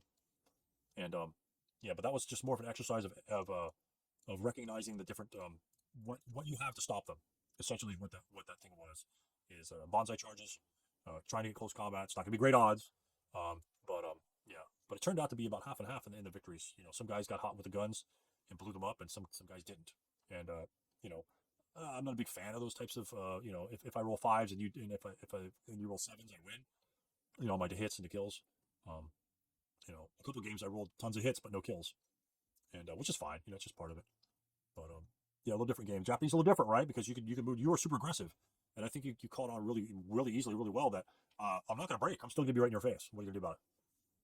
Yeah, you know what though? I found out just towards the end of the game, I didn't have much left at firepower wise. I mean, I was dealing with like 3-4-7s and 1-3-7s, and it was great that I was able to get somewhere without breaking, but I still didn't have anything to shoot them with at the end. Yeah, and that's The Banzai charge worked great, but man, I lost a lot of units on that. That's where my 9-1 leader got smoked. oh in yeah, that close oof. combat. Yeah. Yeah, and that's that's the management technique of the Japanese, right? Where you're going to get there. How much am I going to lose? How much am I going to have to lose to get to that location? Because you're losing firepower. Whereas if you're the American, you're making that same charge. You know, a lot of my guys aren't going to get there simply because they got 6 morale, but they're going to rally back, and it will take me another charge later on. The Japanese don't allow a defender that is discombobulated to get back in the game because they just swarm them, just like you did. You just swarm them with your units, even though you're losing guys along the way. As long as he's losing more, you're winning the game. And that's kind of what you did in this one here. You were just, I mean, I didn't know all your leaders were gone until I realized that your guy routed back. I said, why the hell is he routing? He's got to be a leader around somewhere. And he was, nobody was around, you know, and that's another key point. And a huge benefit for you that you got your victory points and those kills early, because at that point you couldn't then human wave those guys into the near the end of the game, in case he was I like was further back. definitely wanting to line up a couple more Banzai charges too. Right. Um, Yeah, exactly. I only got just the one, But if had I had that leader survived, I would have tried to go for the jungle on the right side. Yeah. Yeah. And so with your leaders kind of disintegrating as the game goes on, and your troops also disintegrating, they're going to start breaking. And the problem you run into with the Japanese is they're broken now, but there's no one left to rally them. So at that point, you go from almost having your entire force cohesive, and once you get 4 or 5 broken units, those are essentially, if you're talking a 2-3-7, if you have 4 broken units, that's 8 firepower off the table that you can't get back, even if you rally them all, because they're all half squads, and you've already lost your step reduction and all stuff that you're not getting back at all. So and that's the kicker with the Japanese, and that's the fun about the Japanese, and that's the management practices about them. You have to play them differently, as pretty much many of the other nationalities. British don't cower. You don't need leaders around. Americans are badass. They got lots of firepower. They break easily. Germans have lots of firepower, lots of toys. Typically, 8-1s are the common leaders. Russians usually have lots of decent units. These will have a lot of elite units, or just tons of 4-4-7s, or tons of tanks, or even though they're weak tanks, you can use those tanks and sacrifice the tanks to get your desire, get what you need. So I thought a great scenario. Like, again, I commend you guys for playing it the whole way out and getting at the end. And there's just stacks of dead units. I mean, you got tons of dead units, and just a great scenario in that aspect. There's another game. We'll see it next time, where I think maybe it's another game of Craig's. I think he lost literally 7 squads in one turn as the Filipino. It's one of the other replays. So that's and we'll go over that too. We'll do that next week, probably do that next week, since we didn't finish the other replays. There's a couple other good things I want to point out, some of the other replays, but good solid one here. Any questions, gentlemen, on sort of like the gist of the scenario, on how you guys have played it, in terms of my interpretation of what I think is important to look for in a scenario, especially since they're 3-3-6s. I thought they were 3-4-6s. You got the strength of the Japanese versus extremely weak, although numerous, Filipino defense. And I just want to kind of focus on managing your victory point gains and losses through effective routing out and away from the enemy, so he can't swarm you like you did in this one. Right? Even the 2-point buildings might have to be given up, and that's just something that you have to take it. And that's something the Japanese have to take into consideration as well. Is once he sees the Filipino starts routing backwards pretty decently, I think that's a big thing about how the Japanese can win this scenario a little bit more easily without having to kill everyone. It's just to cut route pass so they can't get off the board. And again, that's easier said than done, but I think it's important that at least a couple units have to be in position just to stop route pass, and that way you can get those free points. You might have to sacrifice 3 to 4 points to score 6 to 8. And if you're doing that like you did, you're gonna end up emerging victorious at the end of the game. Yeah, a lot of guys. But that's all I got, guys. For this session, and then any comments on the scenario? And did you like it? I mean, was the scenario any good, or just a kind of like a was it you worry too much about the VPs and all the bullshit? I mean, there's a lot more sort of papers and number crunching. It seems like in this scenario than some other scenarios that I've seen, especially for SK. You know, Yeah, that kind of be. I mean, with the fluidity of the VP situation, I think it does require, I think, a lot more nuances than I think just the standard, like, all right, take this building or something like that. right? Yeah, But I mean, as you said, I mean, even though it looks like you're being slaughtered, the game ended up being pretty close. So I mean, in that sense, it's kind of interesting from that standpoint. Yeah, I think it's a good scenario to learn the Japanese and all the tools they have, because I played Take It Back, which is just a slugfest between Paramarines and the Japanese in dense jungle. But here you got to cross open terrain. You got to learn how to Banzai and cut off route paths, and the Japanese can be really good at that, or they could get wiped out. I think it was a great scenario. okay, cool. Yeah, like I say, it's your kunai. I think some some other players were treating the kunai as grain, um, but the kunai obviously slows down your bonsais. I like a bonsai right up in the middle from the palm trees. Essentially it's like the little roadway right down the middle, and just simply because of the movement factors. And like you say, you're managing your bonsais. Do you as the Japanese want to be moving through palm trees and open ground, or do you want to be moving through a combination of open ground, palm trees, and jungle / buildings, huts? Because anybody entering those kunai jungle or huts / buildings, for all the guys that are in more vulnerable terrain, open ground and palm trees, everybody takes 2 movement factors, and so there's the first fire, subsequent first fire that can occur against those units, and that's where you see your entire bonsai just disintegrate away. Is those first units won't make any ground, and then what do you have to deal with at that point when those first units are annihilated? What's the guys coming up have to deal with? What's going to be in front of them?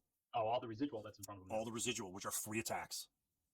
So managing those bonsais, avoiding the high terrain cost features, and try to make sure that when everyone's moving together, they're you can't do it all the time, but that's the whole management of it, is get into a safe spot, or at least if those guys are trudging through the palm trees, hopefully you have a couple palm trees between you and their kill stacks to give them at least a +2 when you're moving two movement factors in that one movement factor location. And I see that a lot, where a lot of guys will bonsai, and there'd be 2 or 3 guys out in the open, and that one little bastard in the back, he moves the leader into the building or something like that. It's like, you just killed 2 squads, and you see that. I see that a lot in some of the games that I watch, and those guys, they just get shredded, and then they throw their hands up. Well, how do I win this game if you have to bonsai and I just get shredded? Well, it's essentially, like you said, like sort of like micromanagement of choosing a path, choosing the correct approach path. Maybe you leave one more guy out of the bonsai that might be moving into a kunai or going up a hill or going into a building. Leave that guy out. Now the rest of your guys are only spending 1. And again, successes and losses are those little things that cause your bonsai to succeed or fail, that cause a route path to succeed or fail. Noticing AA10 is equidistant to X9, and knowing that Z9 is only a hindrance instead of a line of sight blockage is key in keeping those particular units alive. And again, I hope that's what I'm trying to convey to you guys here, and I hope that most of you guys are picking things like that up, where little things like that can greatly impact the game.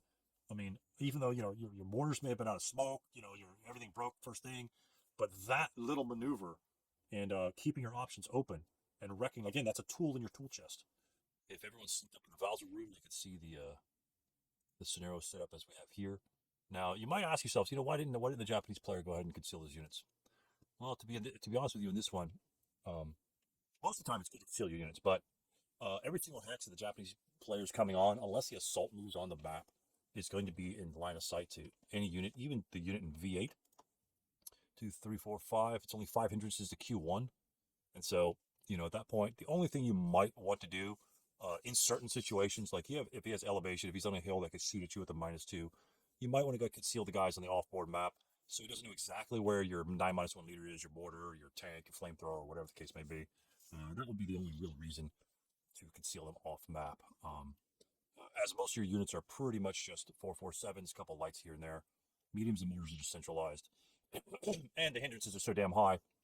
Even if you had like, 666s, it's really not going to have too much of an impact, except one or two shots here and there might make an impact. But for the most part, the big defense is what you're looking at there. It's going to be 3 or 4 modifiers minimum. So comparing this one with the other defenses we've seen here, obviously we see a clump of guys in the stone building in the middle. As the Japanese player, let's take a perspective from the Japanese player side. Let me fix my stupid map here. Boom. So say this is your setup. Where do you anticipate? I think the Filipino has a mortar in a one machine, 2 mortars or 1 mortar, and then he's got a medium. I know he's got a medium and a mortar. I don't think it's anything else. So, given that sort of information, given that information, where do you think his medium and mortar might be in this setup? Where do you think his medium? Because if you're the Japanese, let's take it from the perspective of the Japanese. If you want to avoid them, or if you want to attack them and kill them, where do you anticipate those tools being? Where would you? Medium there. The medium here? Oh, there's only one counter though. There's only one counter here though, so that's got to be either a leader or a counter, because I don't think dummies are in play. So you want to look for the stacks or the doubles. I mean, this potentially could be the mortar or the medium, mortar medium, mortar medium, mortar medium. Where do you think his leaders are? How many leaders does the Filipino have? Let me try to find the scenario card real quick. 77. Right here, boom. So the Filipino has 4. Oh wow, he's got a shitload of support weapons. Okay, this might actually make it easier, especially based upon the knowing that his units are extremely vulnerable. As a Filipino player, you'd probably want to spread them out, right? So the easiest thing you could do is, well, he has 14 336 green units as Filipinos. 2, 3, 4, 5, 6. So he has 15 hexes of units. So for all intents and purposes, all of his squads are independent, and he's probably got a leader just sitting by himself somewhere. And then he's got 4 leaders, and then 2 mediums, 2 lights, and 2 mortars. I didn't know he had 2 mortars. That's pretty crazy. Well, the mortars are not going to be, or should not be, in the buildings, right?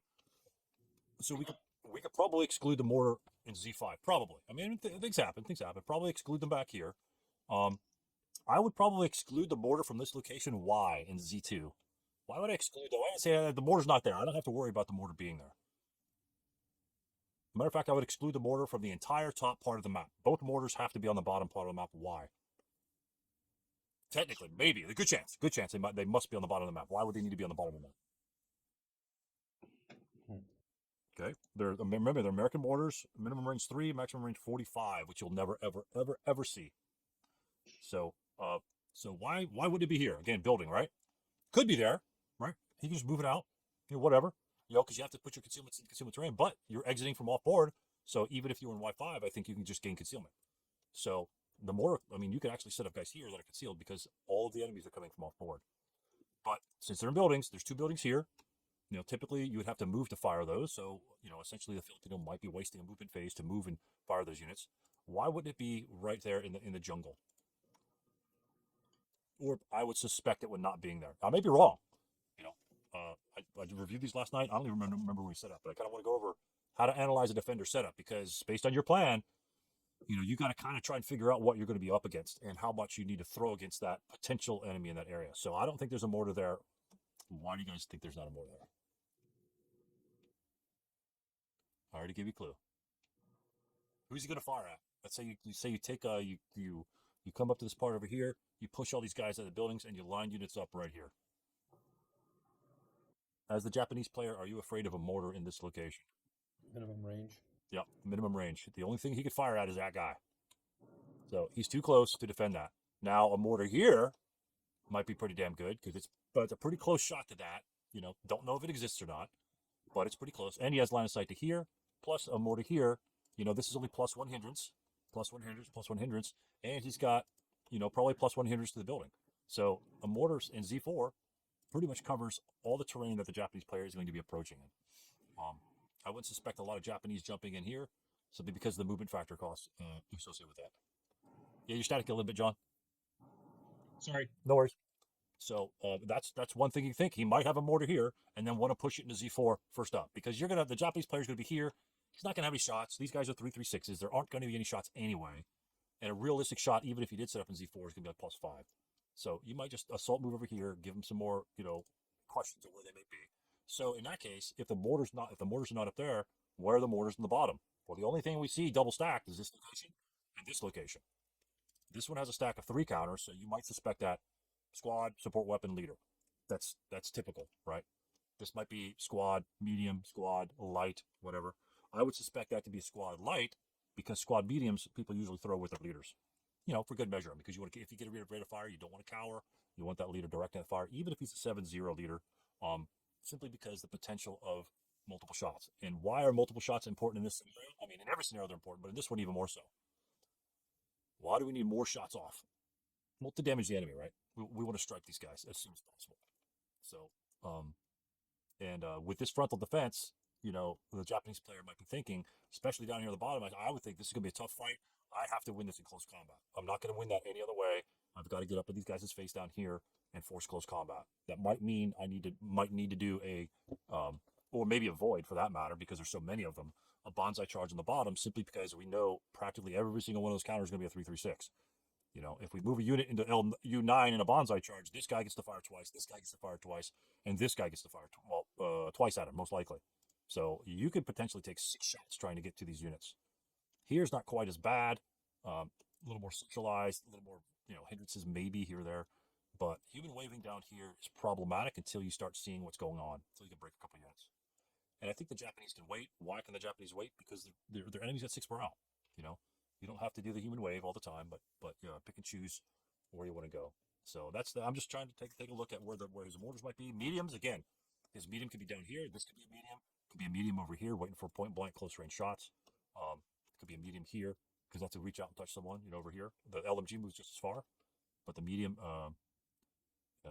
actually, the LMG wouldn't be so bad here, even with a leader, because the medium machine gun with a Filipino unit is going to be 4 firepower. You're not going to fire group those 2 units anyway. Why? Because the Filipino only has 3 firepower.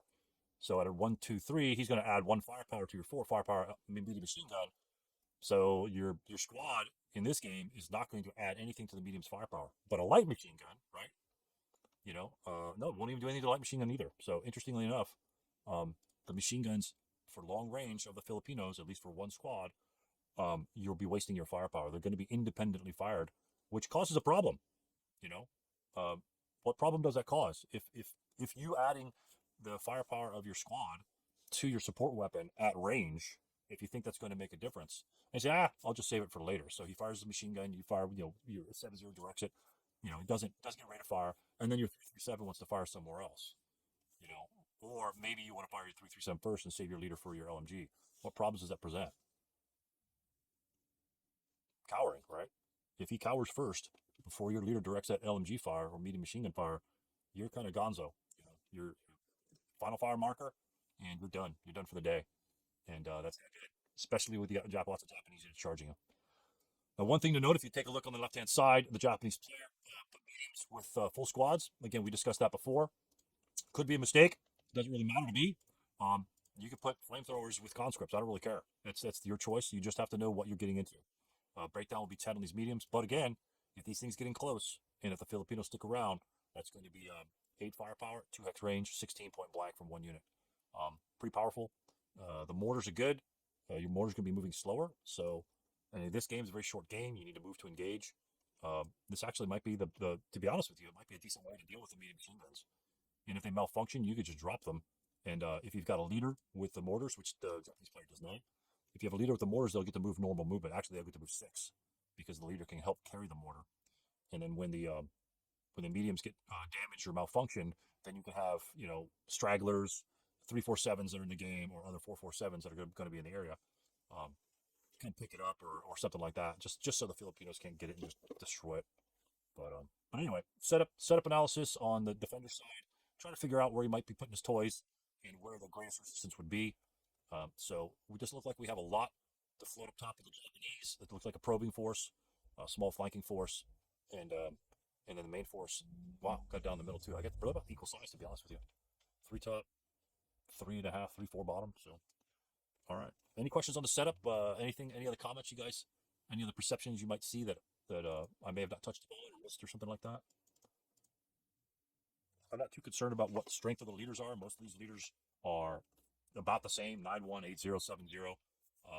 The 9-1, based upon the morale of the units that he's leading, is probably not going to be that big of an issue, simply because his squad's probably going to break on the first or second shot at him if he's in average terrain. Stone building, he might be in the stone building. The problem is a big. Tell me the biggest problem in the stone building. If that's your big boy, what problem are you going to be facing in that stone building? Mark? Open ground retreat. Open ground, route pass. Where are you routing? Because if he stacks up a bunch of units right here, he needs a lot of firepower to break you. 6 morale, you break. Guess what? If you have a fire group here, here, and here, 3 hexes, 3 squads, or a 2-2-8 mini machine gun, say fires on you 12 firepower, 8 firepower, you break. Both of these hexes are in line of sight to all of his any or X4 and or X6. So 6 morale, you're probably going to have to low crawl because that's a victory point you need to get off the board. And then he surrounds you next turn. Very tenuous situation here. This might be a fight and die situation. I'm stopping you from, coming on this side or flanking hard down this way to avoid the kunai costs. This might be a fight till I die situation. Don't know if it is for this particular player, but note that when the Japanese start advancing, you might need to leave earlier than later. And again, on the flip side of that, let's say you're right here, right? Let's say you got a unit there and a unit maybe like right here. You back up, all these guys back up, back down here and here. You're still protecting that building. You don't have to be in the building to protect the building because he's got to move into Y5 or Z4 or Y6. And all of those are an open ground to these units except for this one here, the little hindrance there. But Z7 can see Y5 behind it. They might get in there because they're Japanese, right? They're just going to stripe. But again, you're taking advantage of the open ground. You're taking advantage of that either -1 for the assault move or -2 in case he wants to just kind of run in there really fast. So we're looking for stripes the whole way because if he stripes before he gets in here, less firepower coming on the backside. A 4-4-7, especially if we're in Z7, right? We don't have any cover. So if like a 4-4-7 or X4 just runs your balls to the wall to the stone building and you shoot him at 5 and he stripes, how much firepower does he have on us in the advanced fire phase? Just him alone. A striped 4-4-7 coming out of the Z5. How much firepower does he have? You can flip one if you need to. If you don't know the what's that? 1. Yeah, 1. Because he's got 3 firepower. The half for advanced fire phase, he's got 1. So that's much better to face instead of the 4-4-7, right? 4-4-7's got 2. That's another like -1 to the chart. So as you're reducing his firepower, his effectiveness is lowered, which allows you to be in slightly weaker terrain. Not the best place to be, of course, palm trees, no TEM. But the key is you're looking for that stripe. And you're placing residual here. Even a 3-3-7 places a 1 residual. That's a 1-1, 1 -2. I mean, again, free shot. It's a free shot. Anybody moving that building, hopefully we'll stripe them, And as we stripe them, if we stripe them again, it's victory points our way. And if we break here, we might have to go down here, or chances are we might be able to looking back here. So, again, things to think about. I know we all love our stone buildings. It's the biggest, it's the elephant in the room. It's a giant stone building. It is 2 points, right? So you probably, you even losing a squad and keeping him out of there for 1 more turn essentially is an even situation. If you lose 2 points to keep that thing from him 1 more turn, then you'll gain 2 points at the end of the turn, and therefore, be even on that. And then even if he dies, no big deal. He didn't get the points. You're even on the points. It's like he's like quote -2. So yeah, let me let's go ahead and step forward then. We'll go ahead and start this one up. Can I buy through it? Again, just fires down here. 2, 3, 3, 6s, opens up. Decent rolls, breaks him. The other CX is there, and he throws his mortar on him, I guess. But mortar too close, so obviously he can only fire with a 3-3-6 on that unit. And if this unit cowers on a shot, then the mortar's marked final fire. So if there's a leader in here, I would probably want to direct that shot based upon because I want to fire the mortar because I see 1 victory for me. With this guy broken here, I see a victory point. I'm lathering out, foaming at the mouth. That's a free victory point right here. And assuming it's got line of sight, but even if it's close, I'm trying to take that line of sight because that's a free victory point. Hopefully the Filipino will take advantage of that. Cruising up top, 4 guys moving down below. Here comes the leader. That's the mortar shot. Pretty decent to hit. Pretty decent IFT. So that's good. That's good for the Filipino. And he rolls a morale check. It's casualty. Oh, 2 must have been a CR on the 4 chart. Yeah, 2's a K2 because I'm wondering why a full squad's just evaporated. 2 is a K2, so it's a squad, and then rolls his morale check. 12 casualty reduction, gone. So that's 2 points in the Filipinos' back pocket. right at the beginning. That's really good, really positive from the Filipinos' perspective. And again, where's the Japanese going? Right down the palm tree center, because it's faster for him to move that way. And even the mortars, 3 hexes for the mortars. Very defensible. I don't see any defensive fire for coming on this guy. Let's go back to this route. This is the route I want to check out. Let's go slow. Okay, we're going to route. Where are you going to route this unit, gentlemen? Where's probably a decent spot to route this unit? First of all, is there any building in woods within 6 movement factors? That's the first thing you got to look at. Anything, you clear the map. Anything in 6 movement factors of S10. It doesn't contain a known enemy unit. Nothing, right? We got nothing. So, knowing that there's nothing, for all intents and purposes, you get to route wherever the hell you want to. Okay? You pick a spot, you go there. Based upon where the Japanese are now, where should you be going? There's a couple spots that you can choose. All right? So, we're going to follow his route. Remember, S10 is where he starts. Shit. Of course, the reverse. So he routes over here, and my guy doesn't move up. This is so stupid. I'm really kind of sick and tired of the backward thing. So his DM unit's here. He moved his leader backwards. Could there be a different spot, maybe a more strategic spot for him to move that unit that's just as safe? Right? Is there a safe spot that he could be used? Remember, 6 turns, need to engage, and think of what the Japanese abilities could give you. Right? We're not normal units. We're not Filipinos. We're not Russian. Well, yeah, we're not Russian, not German, not American. We're Japanese, which means very different. Okay? S7 could be a spot, absolutely. S6 going to be the spot right when the leader was. Right? Go straight up to the leader. Why can we go straight up to the leader? Because we're not getting closer to that guy. We're not getting closer to anybody up here. We're going straight up the hex row. And then another spot would be where? Where would it be a more aggressive position to go to? What's this unit going to need to rally in the Filipino rally phase? What will he need to rally? That broken half squad with a 7 base. Well, you can ignore the DM. Right. Because he's Japanese leader, they ignore the DM. The morale goes up by 1 because they're stacked with the Japanese leader. And he's got a -1 to his modifier, so he probably needs a 9 would be my guess. Pretty damn good. Mm-hmm. I mean, the Americans can't touch that. The Americans can't touch that. Only Russian commissaries can touch that. So where would aggressive route be? What's the difference from S10 to V8? What's that distance? Looking at 3 hexes. Okay. So in terms of my clue of being an aggressive route, where else could he route to and still get rallied by the 9 -1? Absolutely. He's got to go through S7. Yep. What about He got S7, but S7? Yeah. whoever did, T6. you can route right here. Do you guys see that? This is still 3 hex. These concealed units are nothing to routing units. You can drop concealment any time, but the Filipino chooses not to. If he does, well, they still may be out of line of sight because there's a whole bunch of hindrances up there. So S7, decent spot S7 because you're not stacked here. I mean, because there's a lot of units here, right? I mean, technically all these guys can fire on you. There's a bunch of guys. It's going to be a +2 shot. 3, 6, 9, 12. If it's a medium, he can get 16 firepower on you. That's a lot. Well, no, he can't because light jungle. No, kunai can't go with jungle, right? No fire group with the jungle, I believe. Yeah. So fire group limitations may apply. Regardless, this would be an aggressive spot. He would need a 9 rally. And also, what happens when you move your leader here instead of keeping him here? Lose Banzai. You lose the Banzai ability. That threat is what might want to keep these guys concealed longer than not.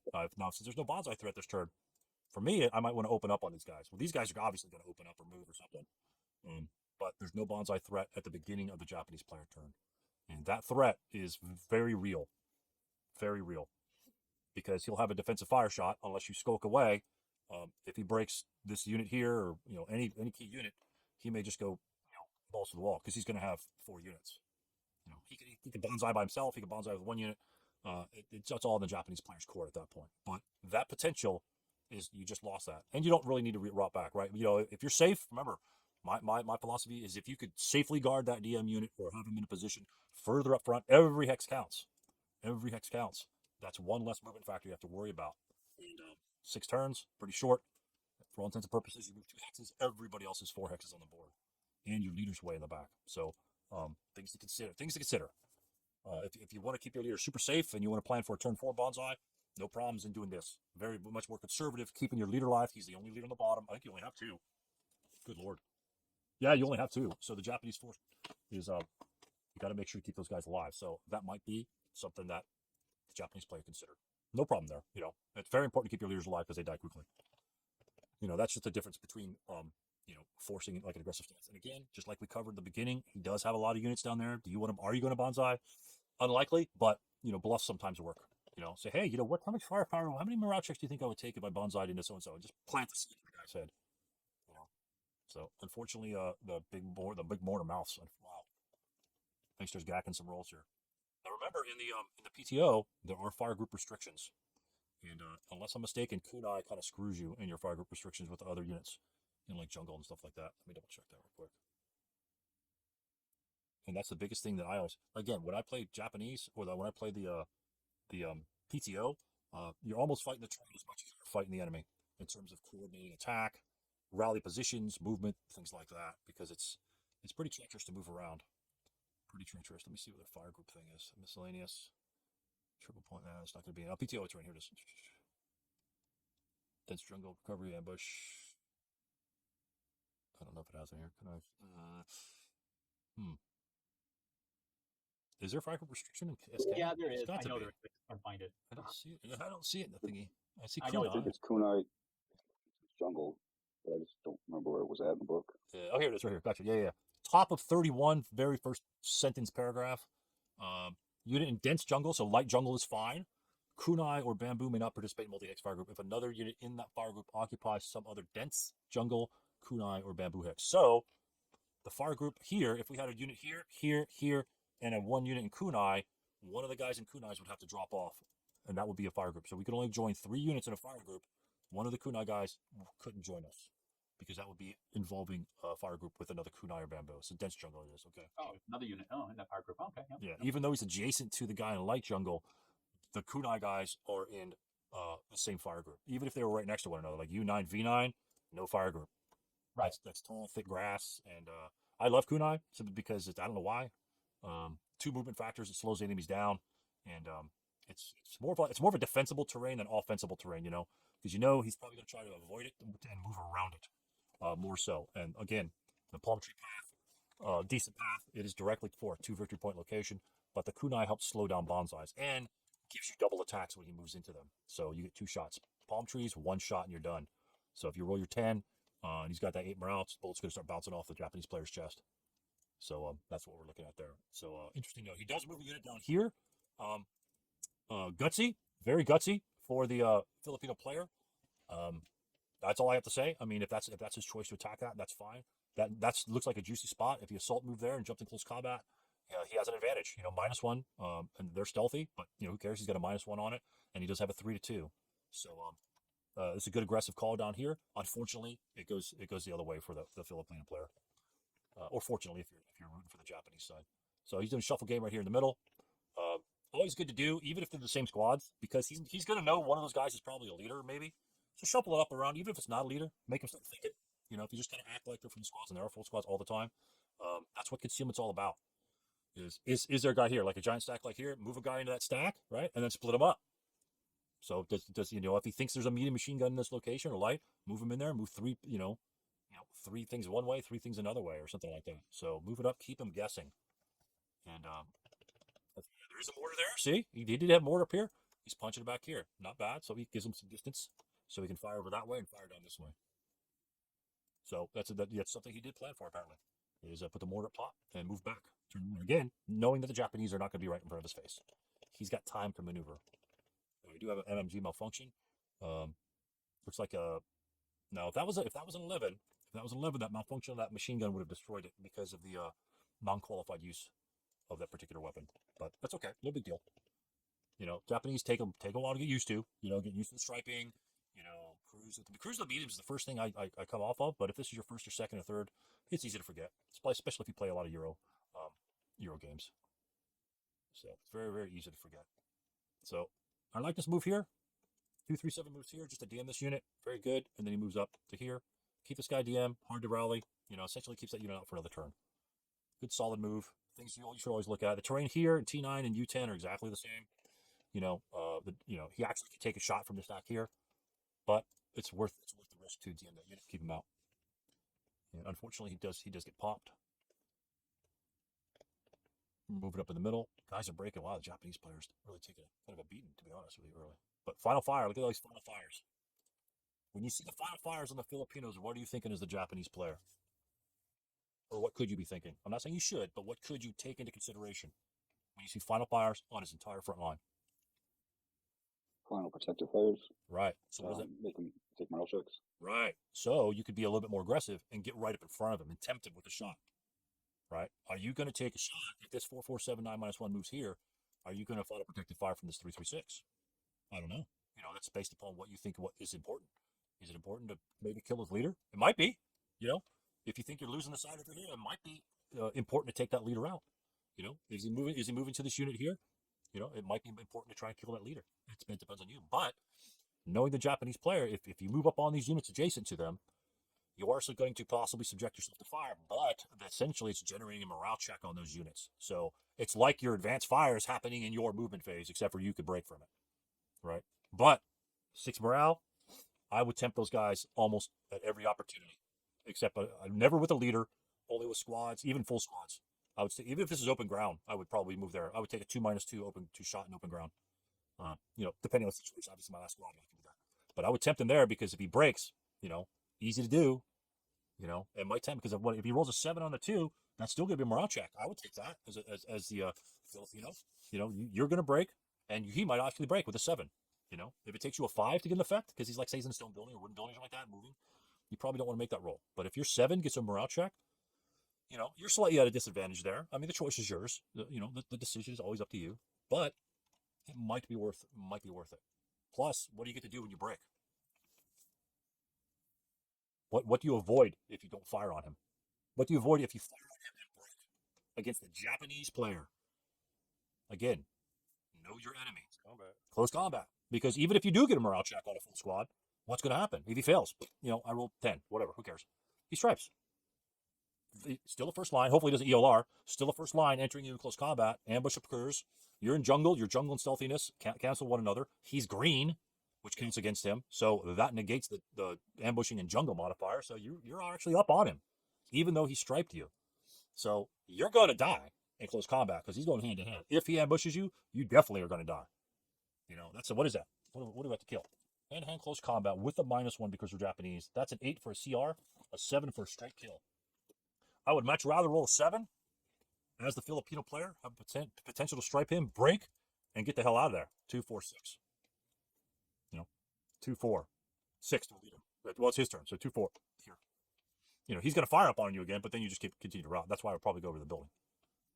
Right? Even though the 7-0 may have taken another turn over there, and you might get fired upon. If you get fired upon again, you're running back.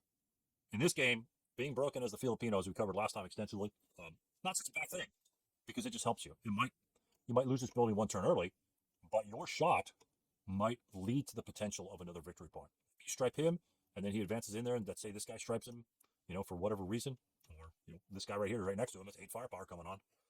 There's potential there. So as you'll see in the rest of this thing, the Japanese have a tendency to swarm the units. Even the 3-3, these are 3-3-6s, people. This is an easily swarm situation here. As long as the Japanese avoid the big minus shots, they always have a good chance to overwhelm because they have the advantage in close combat. It looks like the log up top is kind of screwed up. Look, he just jumps in that guy in close combat. He's concealed. That's like a -3 on him. You guys got some balls. CC 1-5. And it looks like yeah, he does kill him. Wow, it kills him up there at the top. It's amazing. And a kill here and a kill here. There's 4. This guy's striped. This guy's full. Now we got some kills. And that whole front line of the Filipino down near that building it's kind of gone. And what do we have? We have 3 squads right up in front. And where's our leader? Our big leader's back here. Mortar's here. You know, we got a good front going in. Nothing's wrong with that. Good front up top. Filipinos holding fast in the buildings. Units are moving back. Unfortunately, this guy gets popped by a good shot. Can't avoid the good dice. Don't worry about it. And then I think he gets popped again with a mortar. And that guy, oh no, he routes. This unit routes here. Is that a legal route? There's a route from Z2 back here legal. right? It looks really wonky, right? We got lots of terrain around here. Is that a legal route from this location in Z2? What do you guys think? Anybody think it's not? Well, let's see. All right, closest cover, right? First thing you say, closest cover. Closest cover would be Z3, but that's getting closer to him. Right. Yeah. Obviously, these two are out. They're getting closer to that unit. So, So yeah, I don't think Bamboo's not a rally look. Oh, yeah, there you go. what Yeah. about BB6? Is that a legal route location? It's a building. It's a hut, right? Is that a legal route location? It's still closer to this unit. Right. That's 5. Just barely. Just barely. Yeah. So I mean, it's a good distance right here, especially in the jungle. That's a pretty damn good distance for having a line of sight to people. I mean, usually there's tons of more jungle around. BB6 is still closer to this unit. It's 6 movement factors away, but we're closer. So at that point, this unit here, and again, this is why I kind of pointed out the route situation at the north part of the map. Although there's not a lot of victory points to be had, I guess there's 4. I guess it's half your victory points up here. If you defend heavily up here, if you defend your buildings heavily, and you break, you essentially route the entire way back to the board. And then if he takes any one of those buildings, you just route off. Right? You just simply route off. Now, if this were a woods location, 1, 2, 3, 4, 5, 6. Yeah, I guess if it was 6, you could have to route to it. But yeah, I'm trying to does this unit? First of all, let's go to the rally phase. So that's a valid route. May look odd, but that's what we're looking at. These guys here, it looks like a stand and die for that 2 victory point building. There's a potential kill right here. Not a bad spot. He did get striped again. It looks like maybe in a rally phase or something. That was a 3-4-7 just a second ago. Unfortunately, the American mortars are both out of the game at this point. That's quite unfortunate because those are very powerful weapons in this game. 4 firepower is better than anything the Filipino has. Plus the rate of fire 3. It's a very strong weapon. 2 of them is very strong.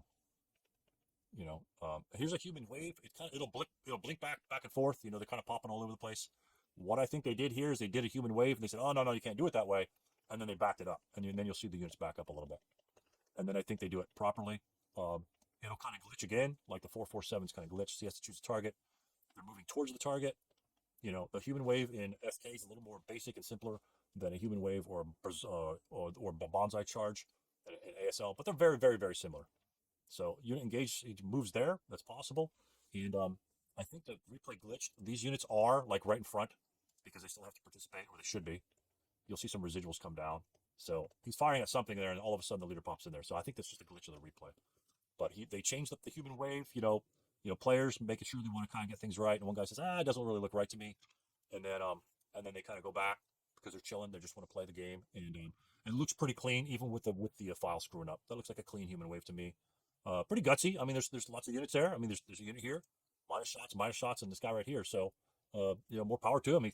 Good opportunity to take care of that, and the risk is hopefully maybe bring him a lot of benefits.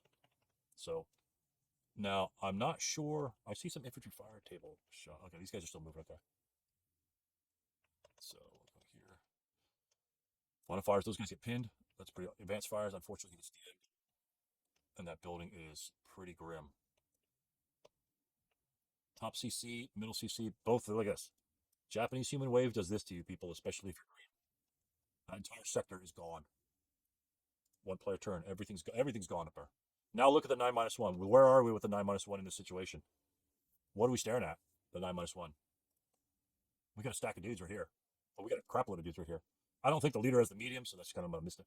But there's 12, there's 16 firepower, and then if you can see LG here's 18 plus 3 at this location. With a 6 morale unit, that's going to be hard to beat. It's going to be hard to beat. So, but again, if he can keep the Japanese player out there for another turn, then so be it. I'm not sure that's going to be the case, and looks like he tries to move away here. Just redeploying somewhere else. 9-1 probably going down here, trying to rally some units, and the retreat begins. Okay, best thing that happens here. The best thing with Filipino happened here is what, gentlemen? Based on the victory conditions, the best thing that happened to the Filipino, he pretty much lost every front. Japanese took a building. Japanese, absolutely. Now the Filipinos can say, "We're gone, dude. We are gone." And this is the end of Ally turn 3. So the Filipino player will score 7 points this turn because it looks like he only lost 1. Okay, so at this point, it's the mass X. You could, if you calculate it right, let's say the Japanese gets them all for the rest of the game. So that's 24 points for the rest of the game. If you're up ahead in victory points, which doesn't look like you are, But if you're up to a potential 2, 3, 4, 2, 4, yeah, you're down 6. So this looks pretty tough base-wise, considering all your support weapons are kind of wonked out. It looks like a tough spot here for the Filipino right now. Tough spot. But you never know, right? I mean, you never know he's going to start rolling 10s. You just don't. And the big stacks on the bottom. Big stacks, big firepower charts on the bottom. So the Japanese, okay, let me back it up. Hopefully this won't screw up. All right, beginning of the Japanese player turn. What's the biggest fear of the Filipino at this point in time? Remember who we are. What's the biggest fear of the Filipino player? Look at your situation. You just lost your flank here. You just lost your big building here. Your medium got stuck out in the open because of those wonderful pin rolls. You have no mortars. You have a CX-337 that's almost as good as a 126 conscript Russian squad. And your leader back here is broken. What? Go ahead, Bart. I'd say I'd Banzai here and try to cut off the exit. Right, you want a Banzai here or maybe somewhere else? Well, you could even, yeah. Where are leaders? We got a leader up here. We got a leader here. None of these guys have. Yeah, they do. This guy here has line of sight to this guy, right? Why? Hut. PTO terrain. These are huts. These are hindrances. They also are +1 TEM. This is a line of sight obstacle. This is a line of sight hindrance. Knowing that, knowing your terrain, you have a great potential here. He may not see it as a Filipino player. So I'm safe from any Banzai attack. Nothing's going to happen. Knowing your terrain rules is really going to help you stay alive, or allow the Japanese player. If the Japanese player thinks it's blocked, don't remind him that it's only a hindrance. Now, if he asks you, yeah, it's a hindrance, yeah, but don't say, hey, by the way, you still have line of sight, whatever. You might not even want to take that shot. Like if you got like a whole bunch of firepower and it's your turn, you might not take the shot to remind him that's a hindrance. That's an option that you want to based upon your game plan. But Banzai charge is one of the keys, or just aggression, right? Where if they're going to Banzai, let's say this guy's going to Banzai, who should his target be, do you think? Which would really screw the Filipino player over. Who would his target be? Who would you choose to screw the Filipino player over if this is your target? The American advisor, the 9-1. Okay. Any other targets? Oh, Klons is here. Klons, jump in on this, baby. This is your game, my man. Yeah. Where do you think where would the sweet target for that guy be? The 8-0 and at least one squad. You don't have to take all three. We don't have to get greedy. Where would a sweet target be to bring pain to the Filipino player? Anybody else? Anybody else could chime in. This just happens to be Klon's game. So I know what happens here. So I'm thinking that leader, yeah. Like, Yeah, why? It's a broken so that leader. They can't route backwards against you. Right. Who Moving can't control. route? The 9-1 guys. Yeah, this stack down here. Yeah. These stacks down here. Now, when they break, they don't get that free movement phase. And 1, 2, 3, 4, 5, 6, and then they could route next turn off the bat. It cuts these guys off completely. And that's something you might want to risk at least 2 squads. He does have his big fat boy medium right here. This is a hit. This is right here. What's in this hex? Clear the map off. That's the palm tree. BB3 is not open ground. That's only going to be a -1 shot. You can Banzai up this direction. Go up here. Boom. And at least you're one more hex away from this guy. Or you want to bait it. Bait a shot. Maybe move this guy up here. Maybe move this guy CXM, move him into the stone building. Maybe this guy fires at you. Therefore, this guy goes first. This guy's probably not the first move you're going to make. If you want that, if this is your objective for this Banzai up here, you do not move them first. Because if I am the Filipino player, as soon as you Banzai, you kind of do some wonky shit like this, I'm saying, okay, I need to fire everything I have against you. And I might get lucky. Not a lot going on with this 336 CX, but a 1+1 shot could take down a number of units. You are full squad, so even if you strike, that's good. But why give the Filipino the advantage?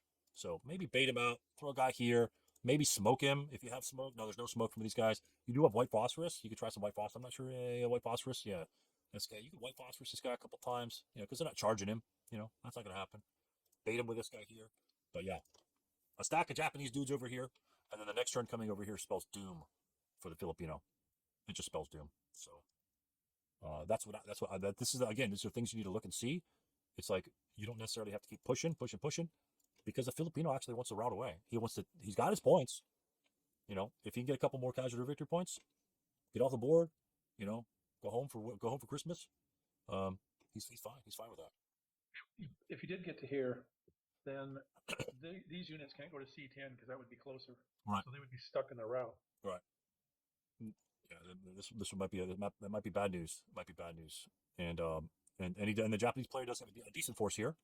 Not spectacular, but doesn't need to be. If these guys, all these guys, most of these guys, there's only one broken guy there. There's 3 squads here. It's still a formidable force, but if you're breaking, you're not going anywhere. And he's going to get 2 points from this guy as soon as he approaches him. And he's going to do that half squad or something like that. So anyway, just something to look at. Oh, there's a human wave. Oh, tell me he doesn't do it. Oh shit, he does.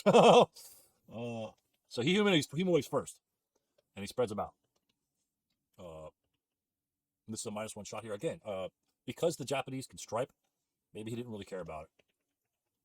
He does get that guy. First fire, he does stripe. Oh, another 12. So that's a one victory point for the Filipino, but the potential for the Japanese player for more points is much higher. And he striped he striped a squad from that 4 residual, but the leader did get to the leader in the back, so he did go that way. And then it looks like some of the guys charged the medium machine gun. And in this case, Stu, I didn't know about that hut rule. Okay. You're the Japanese player, is that right? Yeah, and so I probably would have Banzai there, but I did not know about that. Although those are 2 big stacks that Yeah, pretty. Yeah, it's pretty tight. It's pretty tight. So, but yeah. So like I said, just one little thing like that can make a change, and that would be. I mean, first thing first, could you even make it there? 2, 3, 4, 5, 6. You could probably make it there, but they're sweeter targets. The 2 victory point buildings in front are far more valuable to grab early. You can always Banzai later. And since the Japanese player is back here, since you're back here, you can just sit in the buildings and shoot, because all these, if they break, then you just Banzai the turn after that, and they'll die. And then you just clean it. You just clean it up.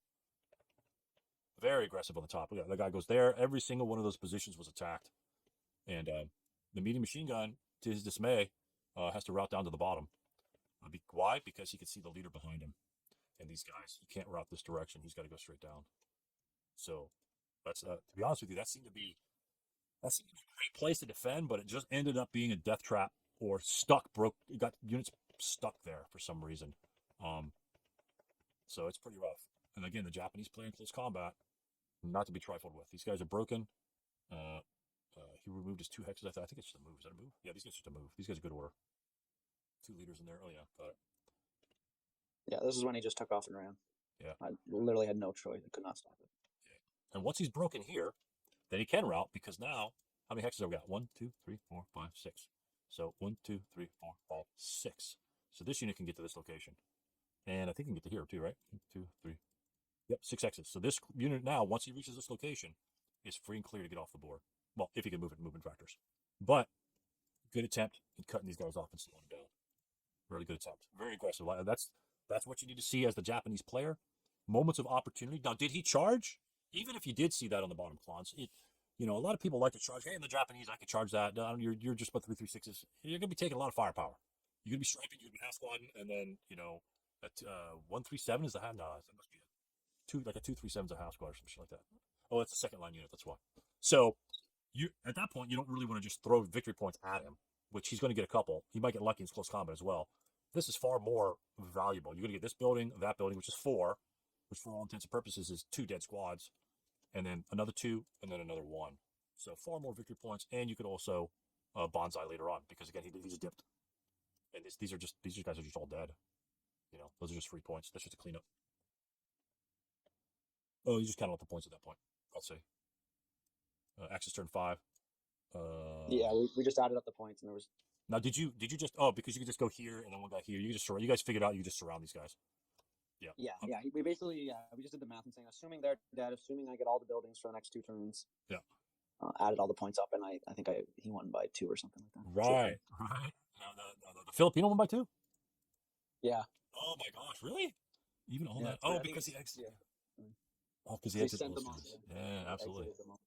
Absolutely. And then the Japanese hit 5 on turn 4. That's huge. Well, there's 5 on turn 4 instead of 8. That's huge.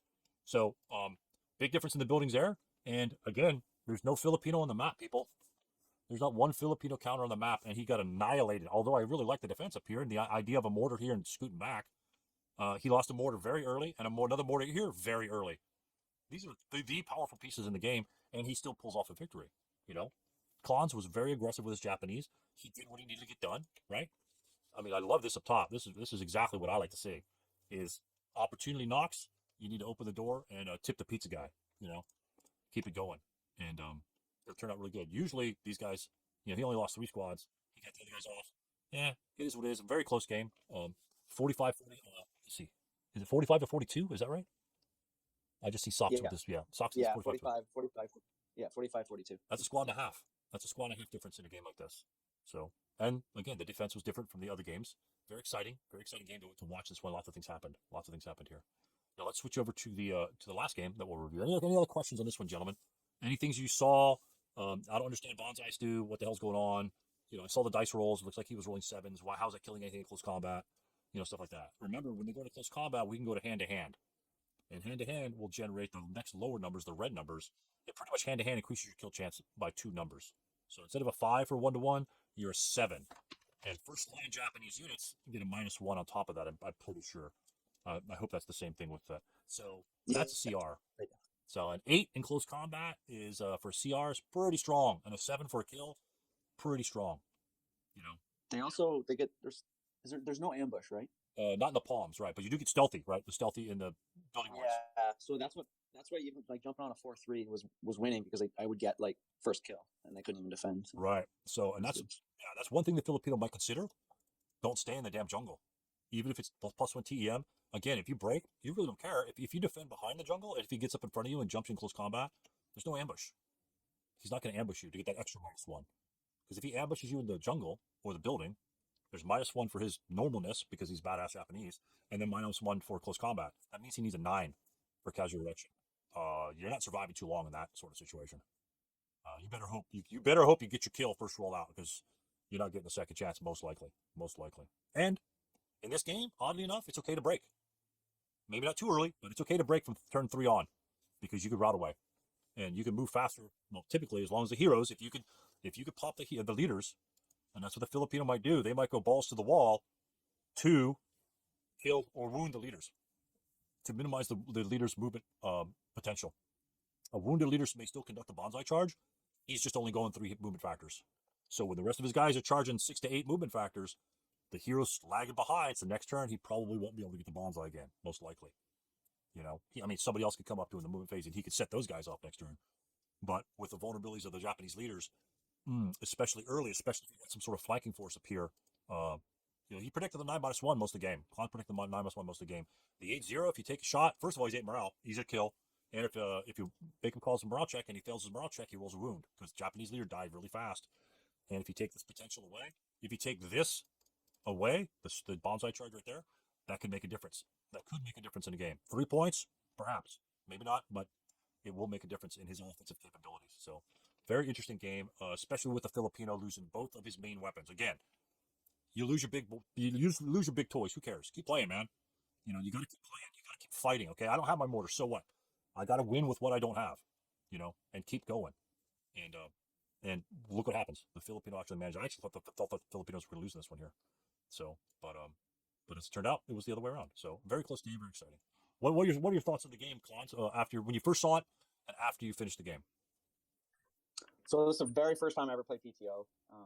So that kunai was a pain in the ass. I found for the victory condition being that you could route off the map, the amount of non-open ground on both sort of the whatever is north and south side here, I found it very challenging to choose the moment to take a building, because you couldn't wait too long, or he's getting 8 points. Wow. However, if you see, I took 1 building in turn 3. Had I waited to 4, maybe that would have been the difference. But yeah, ultimately, I thought it was. I liked it. I really like this. Actually, Gabe and I are going to play this again. We'll switch sides. But Sweet. yeah, that was good. Yeah, I liked it. It's a the rounding off the board broken units. This is one of the few scenarios in the entire ASL system that has that sort of strategy that you have to employ. So, given that you guys understood the victory conditions cleanly and it was seen to be executed pretty well, and you realizing that, okay, when is the timing of the buildings going to occur? When is the importance of that? That's very important. And as you grow as a player, is being able to read it and understand what the hell needs to be done in the game, right? The Filipino doesn't really need to do anything except for kind of stay alive, get a couple points, and then just make his escape, as best he can. And so not all games are the old confrontational smash in front. And you saw what happened, right? I mean, in all the games so far, the Filipinos stand and defend, they get wiped. every single game, they just get wiped. The Japanese just wipe the map of them, you know. Yeah. And it's hard to stand and defend.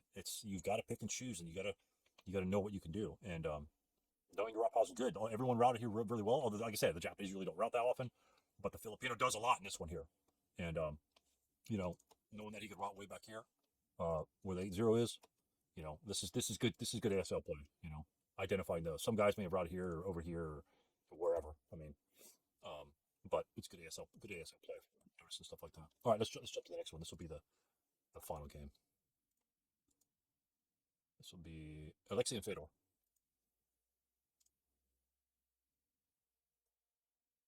Let's see if their defense is. I'm almost.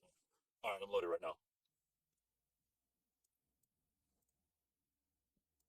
Interesting. Okay. Hello? Yes. Go ahead. May I suggest one our discussion? You asked about what is their main threat to the Filipino when they're 9-1 leader at here. What is the Japanese are options? I thought it's showy to make a Banzai through right here. Right. But it's showy, but in tactically, I don't think it's wise. I prefer to go through right here and take the EE8 and cut a route here. Yeah, you could go that way, right? Or Japanese, yeah. Right, but FF4 prevents that move also, right? Right. It's not quite so close, but if they get down to here, they can go parallel to you, maybe get out of line of sight, keep the DM and go. But at that point, again, remember what I said is when I had 3 stacks of units or 3 units in Z3, yeah. maybe not send all this way. Maybe you can see X1 guy 1, 2, 3, 4, 5, 6 advance, just like you said. That is another perfect solution because what that does is if I were Japanese, I prefer to go there. Exactly, right. Cut off their route. Right, because even if you send a 4-4-7 and you got step reduced twice, your half squad can still get there. Right. And at that point, even if he's broken, he's still going to perform the same purpose. Keep in mind, there was a medium machine gun in Z6. Yeah. Yeah. Right? Like, deployed it fire range, but Japanese can stand for the air. Yeah. They have 3 full squad right here. Right. Yeah. And he had the guy up here, right? I and B. Right. He had the guy up here, and that's what I said. Move this guy first. 1, 2, 3. CX into this location. Maybe he takes the bait. Yeah. And then this guy is a not a free clear shot. The troops are right here, and then try to charge right here, exactly. or Banzai here. Yeah, exactly. There's a number of ways you could attack that, and EE8's a great spot if you can get there.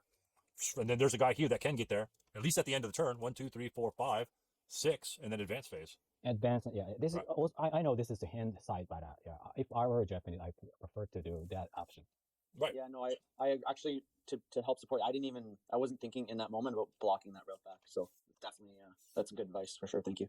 Yeah, the only issue, I was thinking the same thing, but you gain the 1 extra morale by Banzai. So so that medium can really it's a good protection against the medium by having that 1 extra morale. Yeah. But no, but even if the medium were here, like I say, if they had 1 squad in the back that wasn't in the stack, bait the medium with. At that point, move a guy here in the open, and then he gets step reduced, and they go here, final fire him, or at least get 1 more closer. You might be giving a point away, right? But if you see the routing potential of these guys off the board, and you see that one of these squads could make it here, that's great because you can still Banzai this direction, trap the squad off here, and have the leader continue. Actually, to be honest with you, I think the Banzai in starter kits is slightly different than ASL, and I'm not sure how many of you guys are here might be familiar with ASL 1, and I reviewed it before, and I think it might be due to either this scenario or the previous scenario. I think the Banzai in starter kit, you have a target hex, so you have to pick a target hex, and maybe I think the target hex was FF4, so it's not a problem at that point. But if the target hex was CC5, so at FF4, that Banzai, if the target hex was FF4, and I think it was, then the Banzai was legit as long as you're moving along, and if there's an opponent next to you, you can jump into his hex, as part of the SK Banzai rules. But if the target was CC5, then, in my opinion, I think, if I interpret it correctly, then the Banzai can go no further than 1 hex away from that location. Right. So most of the Japanese troops stop right at the CC4-5. Right. Yeah. I think the squad moved here and the leader moved here. But I think FF was that the rotation clause? Yeah, FF4 is target, which makes a huge difference, right? In SK, it makes a huge difference. In ASL, you can continue to move, but in SK, if that's your target hex, you're stopping around that guy, and you kind of get funneled there anyway. That's a very big difference. Yeah. When, like I say, that's a huge difference. And when people, if you play a lot of SK Japanese, and that's what you do, you get used to that. you know, if you play by the ASL rules later on, let's say you go on for whatever reason, little differences like that. I mean, they honestly they make or break the game, right? Knowing your guys' route paths, you guys routed well here. It's not the big things that change, you know. It's not the overruns. It's not the bypass movement. It's not the snipers. It's not the OBA. It's the instead of my Banzai stopping here, I can continue to move. Holy shit, you know that's what you might want to do. And if you're used to the old system, it's like coming from squad leader to ASL.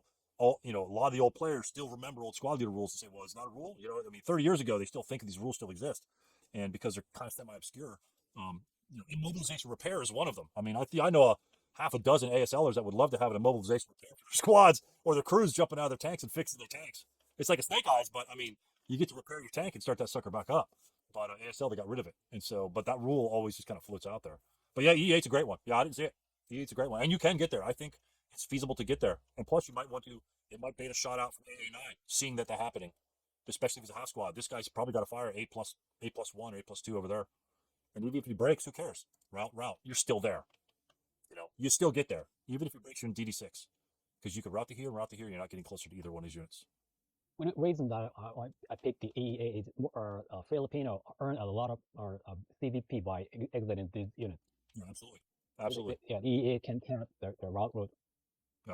Yeah, and even if all these guys were good order, right? Even if they're all good order, what that forces them to do is essentially charge this unit. And if this unit can break one or two guys, maybe even one guy. I mean, we saw how close the victory points were. If he breaks one guy, that's 2 less points getting off, and that's 2 more points the Japanese player would earn. Therefore, the 3-point game would allow it for a Japanese. That one broken squad that doesn't get off and the Japanese can kill wins the game for the Japanese. One squad, not 2 squads. It's one squad, because as one team loses 2 points, the other team will gain it. And so it's a 4-point swing in that case. So yeah, it's huge. That'd be huge. That'd be a huge hit right there. Very, very good point. Very good point. Yeah, that's good. Very good. Yeah, you guys thinking now? Hell yeah, that's what we like to do. So very similar setup, right? So again, very quickly, where do you think just the mortars and the medium are in this one? Just for shits and giggles, where do you think the mortar and mediums are? Just click on the board. I don't care where. Given their setup. Okay. Yep. Possibly. Yep. He's in palm trees. Not a bad spot. Definitely for. Mortar can hit anything from there. What about the top? What do you think's up here? There are 3 counters. Would you put a medium or mortar up there? I probably wouldn't put a mortar up there. Medium, not about a medium, but I'm thinking maybe a light machine gun. 4 firepower here and 6 firepower here. Potential. You got a shot to T1, no hindrances. Yeah, there's potential there. But where are the American leaders? We have, or not American, but Filipino leaders. There are 4 of them. That's a lot. That's a lot. Probably the stacks, right? Almost guaranteed. There's got to be one up here, maybe back here. But there's 4 of them. There's so many Filipino leaders. It's crazy. So, but the setup's very similar, right? 8-0 pop. We got a half squad up here. Mortars in the middle. Medium down here. Again, unfortunately, it's on the other squad, but we don't really care about that. Lots of firepower down here. Lots of firepower. So let's see how this one develops here. But very similar setups. 2-3-7. Matter of fact, it's exact same opening move. Very interesting. Mid shot there. CCX. Japanese kind of splits his forces. CX is up there. We're going to the top. Standard move right into the building. There is an LMG there with 2 squads. Pretty good. Lots of firepower. Stacked even. We got some stacks here. Do you see right now? Do you see any issues with the Filipinos' defense on turn 1? He has lots of firepower, right? What's the Achilles heel of this defense? What is the potential Achilles heel of this defense? What do you guys think? Or is there? Say, that's no big deal. What do you see? Double click on the stacks, expand them if you need to. I do like they're very synchronous. I mean, this perfectly. I mean, there's a 8 firepower in the front, 6 in the back, 8 in the front, 6 in the back. Very, very, very interesting setup.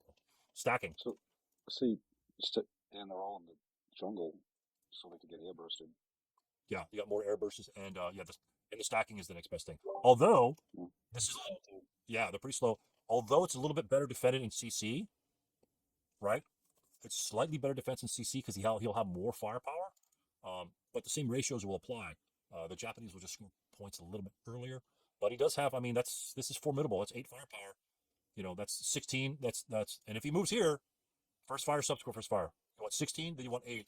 You want to stripe and then break for a victory point because you're going to lose. Remember? Japanese players just swarms you. In all the games we've seen so far, I don't think I've seen any. I don't think I've seen any Filipinos really stop the Japanese from getting where they want to go. They just haven't. Now 666 squads might, but they're still going to die too as well. So Filipino squad's going to die a little quicker. So, but that might be the strategy that the defender plays here is. I want to stripe and break first fire and subsequent first fire opportunities. Let's see if that's what he's going to do here. The Japanese players spread out. Okay, the Japanese aren't even stacking, so we got some prep fires up top, no effects. Prep fires on bottom, and no effect there. We have a stripe here. That's not bad, not bad at all. Which takes this from 8 chart to a 6 chart, which is very good for the Filipino. That's very good for the Filipino. Got a mortar shot, no effect, and that's the hit roll that you're looking for right here. Looks like Fedor rolled a 7. He must have been acquired or something like that. Anyway, this guy got popped, and both of them unfortunately broke. And then we'll see what happens. We'll see what happens with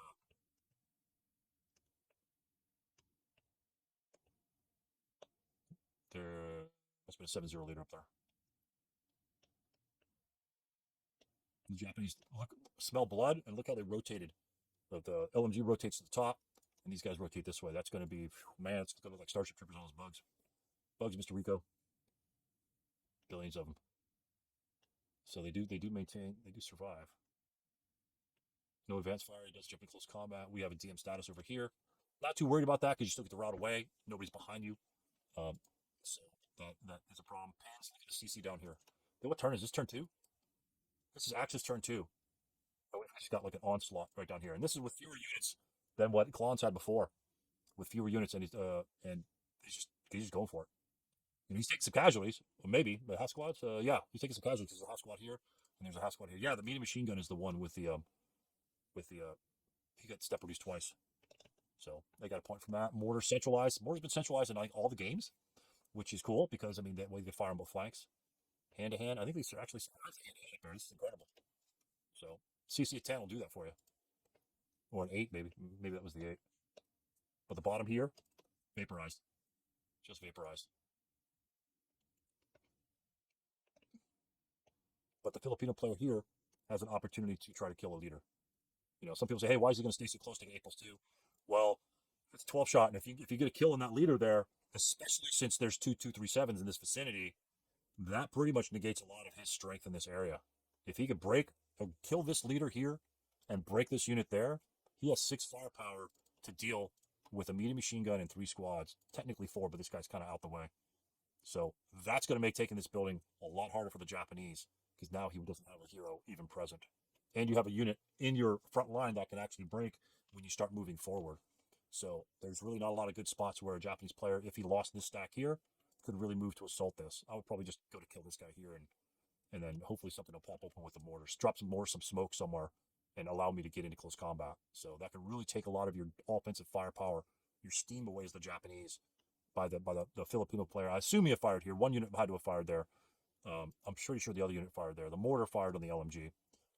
So very high potential of the Japanese attack stalling, even though he was very successful right in the beginning. Mortars, lots of good shots coming in. Lots of prep fire, trying to reduce those units as much as possible. Not really a lot going on, though, even with all those shots. 6+1, 6+2. We're also up top. He does jump him in close combat. This is good close combat. Well, 2 squads, if he breaks him, he's probably wanting to kill that leader big time. Risky, very risky. But if the idea is to lose 4 points and to keep that leader out of it, then it's probably a decent exchange. But I think they ended up in melee. Nobody killed each other. But still, kill the leader. Gotta kill the leader. And unfortunately, he just got vaporized. Again, that's just that close combat, gentlemen, is just, it's rough. If you ever go into close combat thinking you're always going to win, even 838s, even the German 838 assault engineers with a 9-2 leader, you can miss those close combat rolls. I mean, I watch John and Steve play. There's some crazy ass shit going on in his game in close combat. And you can miss those rolls, and you're going to miss them at the absolute worst time. And unfortunately for the Filipino there, he lost 2 squads. And it looked like we did get the leader. Maybe from the prep fire attack. He just got down there for some reason. Maybe he got in close combat. I don't know. But high price to pay for the Filipinos. Let's see if it works out for him. His front is still good. I like turn 3. He's still everywhere, and the Japanese do not have a building yet. So looking good point wise, building victory point wise for the Filipinos.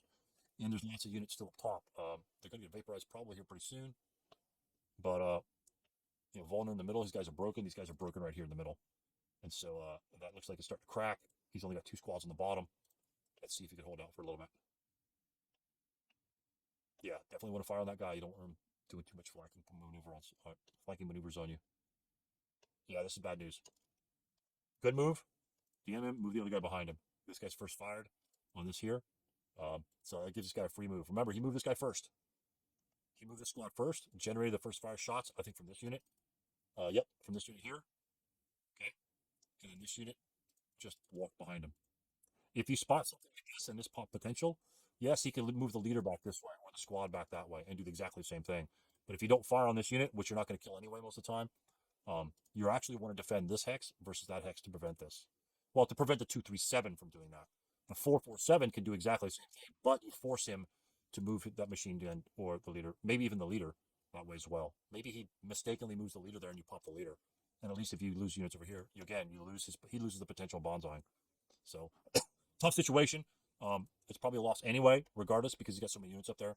But target selection does come into play at that instance right there. It might make a difference, because if he had planned this guy, coming over here, then he has to change his plans. But you don't know that. You don't know what his plans might be. But if that's, again, that's what you're talking about. Say, hey, what about this? You might figure out what he wants to do with 8-0. Maybe he doesn't want to risk it. Oh, hand-to-hand close combat. Somebody dies. Yeah, these guys get vaporized in close combat. Wow. This is turn 4. Allies turn 4.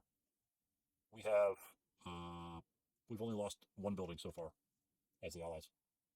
So not bad. Let's see how many points we can get. Oh, the leader pins. I'm looking at this building right here. I want to see if that leader, if he pinned, he can't move anywhere. He'll at least be, oops, wrong button there. Let's go up here. That unit routes. The low crawl, yeah, because he can't get closer over there. What do you think about this route here, gentlemen?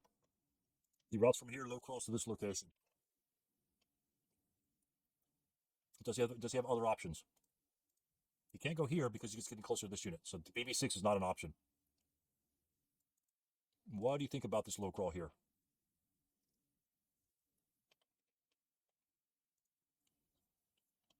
Is this unit going to get away? Yes or no? Yeah, I wouldn't tend to think so. Yeah. Let's see. He can avoid. Doesn't have to go to BB6, right? Right. Too close. Just illegal. Right. Yep. He certainly. You can't go to AA9. He can ignore it, right? He can ignore it because it's 2 hexes away from our 237. Well, if he started. Where did this guy start? YA. He started with the pin unit. Oh, he started with the pin unit. Oh, right. Okay. All right. So he can ignore. Yeah, he can ignore that. Certainly can ignore Z9. So he can just bolt back. Right. And because of the situation, there's 2 things you have to consider. 6 morale. This is one of the lowest morale units you're going to have in taking interdiction. Full squad. Right. You take interdiction. If you low crawl, he gains 2 points. If you route and fail interdiction, he gains a point. But you can route here for 1. You can go here for 2, because that's not getting closer to this unit. It might be getting closer to this guy. You'd have to check that distance. 1, 2, yeah, 4. You can't go bounce back up. I don't think 1, 2, 3, 4. No, it's 5. 1, 2, 3, 4, 5. So you can go down and then up, because this is 1, 2, 3, 4, 5. So yeah, zip zapping like that is legal. That way you don't have to pay the movement point cost for AA4.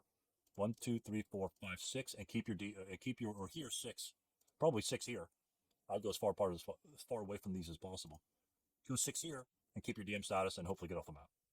So even if you fail your morale check, your interdiction check, you give him a point. You have that. You might be able to make up that point up over here. So that would be a wash in terms of victory points. If he's still low crawl there, this guy's surrounding. You got a leader here. This guy's just surrounded. He's just going to go 2-4. This guy's going to jump in a close, 2-4, and he's just done. He's done at that point. He can't go anywhere.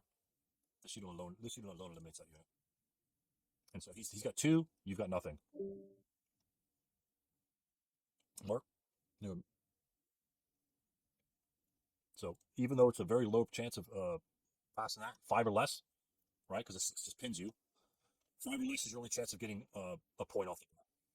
And if you do fail it, you still have a half squad, which could potentially get off the board. And even at EE9, it might be possible to ignore these locations here because you're going to be seeing all these bad guys up on the top of the map.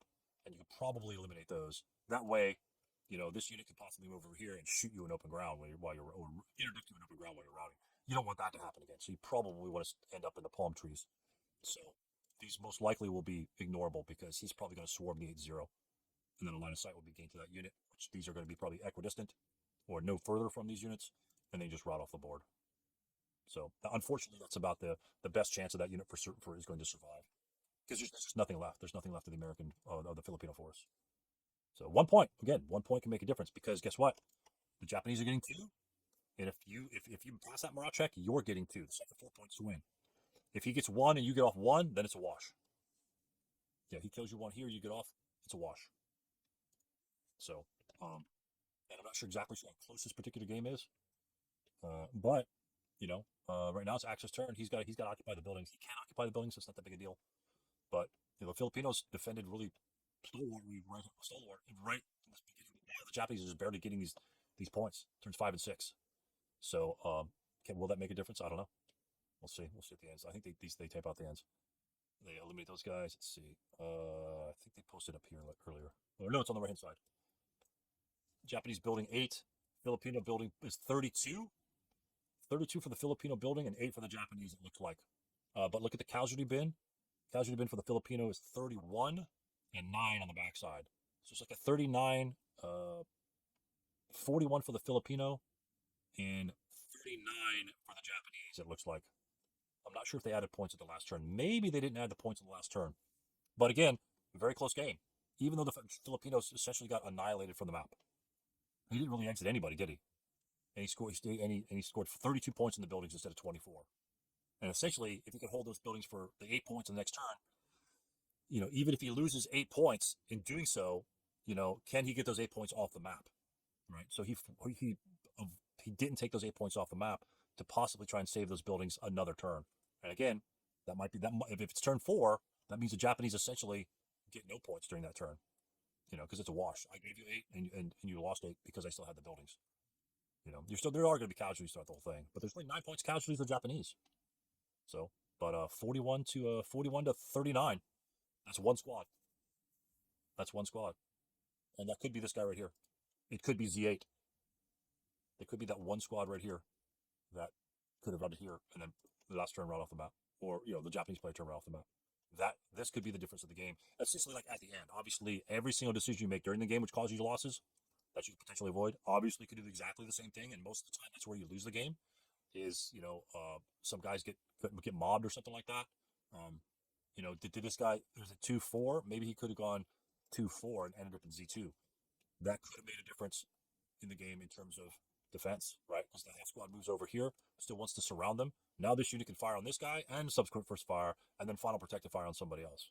And if he breaks the half squad behind him, he has to route first, giving your unit a potential spot to route away. So choose your route destinations, even though it's across the way. I could route there. That's a legal spot. If you go that extra hex, does it give you something that slight advantage that you didn't have before? Try to avoid the edges. You definitely want to avoid the edges of the board. That's why this is almost like death traps down here. Death traps down here. Try to avoid the edges in routing. And interestingly enough, lots of hindrances, but all this is pretty much in line of sight. So anybody who gets behind the next guy is going to cause them havoc. And that is a big part of the VC in this game, is the Filipinos' ability to get off the board. In this one, he didn't get anybody off the board. Everyone's dead. Everybody's dead. But he got the points in another way, which is a great representation of, I'm not very good at falling back. My falling back defense, I'm very, I don't really know when to do this. It confuses me. Should I go now? Should I go later? I don't want to make a mistake. Well, in this situation here, the Filipinos' strategy was hold. Could they have forgotten the exit points of broken units? Absolutely. Absolutely could have forgotten it. But at that point, he needs to hold these guys. And to be honest with you, he did a pretty damn good job. pretty damn good job considering they just took, you know, those couple buildings right there at the end of the game. And, you know, an extra turn or two is an extra squad and a half of free victory points. And I like to see the differences. A lot of the other players, they won strictly because they got guys routed off. You know, they routed all these guys off. The other guys moved them off. You know, Clown's got a couple stacks guys moved off. You know, and some guys broke and they got off. And this player here, I think Fedor was the Filipino. You know, I'm not giving up the abilities for that fight. Took out the 9-1, stopped the Banzai on the bottom. I think the 8-0. I'm not sure what happened to the 8-0, but targeting leaders, the 8-0's gone too. So at that point, if you can reduce any of these 2-3-7s, every single broken unit at that point is going to be out of the game. And if you have any semblance of force remaining, then hell, you might be able to keep a couple buildings, maybe even 2 at the end of the game. And those will probably be the ones at the bottom, maybe. I mean, the top ones seems to always be overrun in all the games that we saw. Tough spot for the Filipinos, but again, very diverse results on here. Again, exactly the same situation we had last scenario, almost exactly the same setups. You know, different end results in terms of at the end game. Very close games though in all of them, which we all like to see. I mean, this is the first time for probably everybody, for many players playing the Japanese, and then you got Filipino units which are very weak. So there's that. Give them a couple support weapons, but that's not going to last forever. But you see how everyone, you know, treats the Japanese differently. You know, forgets, you know, a couple of simple rules, no big deal. Didn't seem to put an impact behind some of these medium machine guns. You know, I didn't really see a whole bunch of high rolls on either side for most of the time. A couple 12s here and there, even on morale checks, but those are easy to spot. You know, 11s, 10s, you forget a couple things here and there, no big deal. You know, but as you play more, you start picking up a little bit more. And so it's not that big a deal that the 447s and mediums. Actually, I kind of like it, to be honest with you. You know, I think breaking units is the most important thing. And you know, if the 228s actually have a manned and they roll a 10 or 11, they're not breaking anything anyway. But if the 447s have it and they're firing, they're probably going to be firing on a higher chart. And so even if they roll a 10 or 11, they're not going to break anything. But their potential to break is probably a little higher because, as you've seen, the medium machine guns are way up in the front, trying to do some damage. So giving up the extra -1 for the breakdown, I think in this scenario is a very good trade-off because the sooner you break them before you take a building, the sooner you can get free victory points. And I think it works well, surprisingly. So, well, there you have it. I think 4 or 5 games that we covered here. Extensive game review and usage of the scenario special rules and how to apply them in this particular game.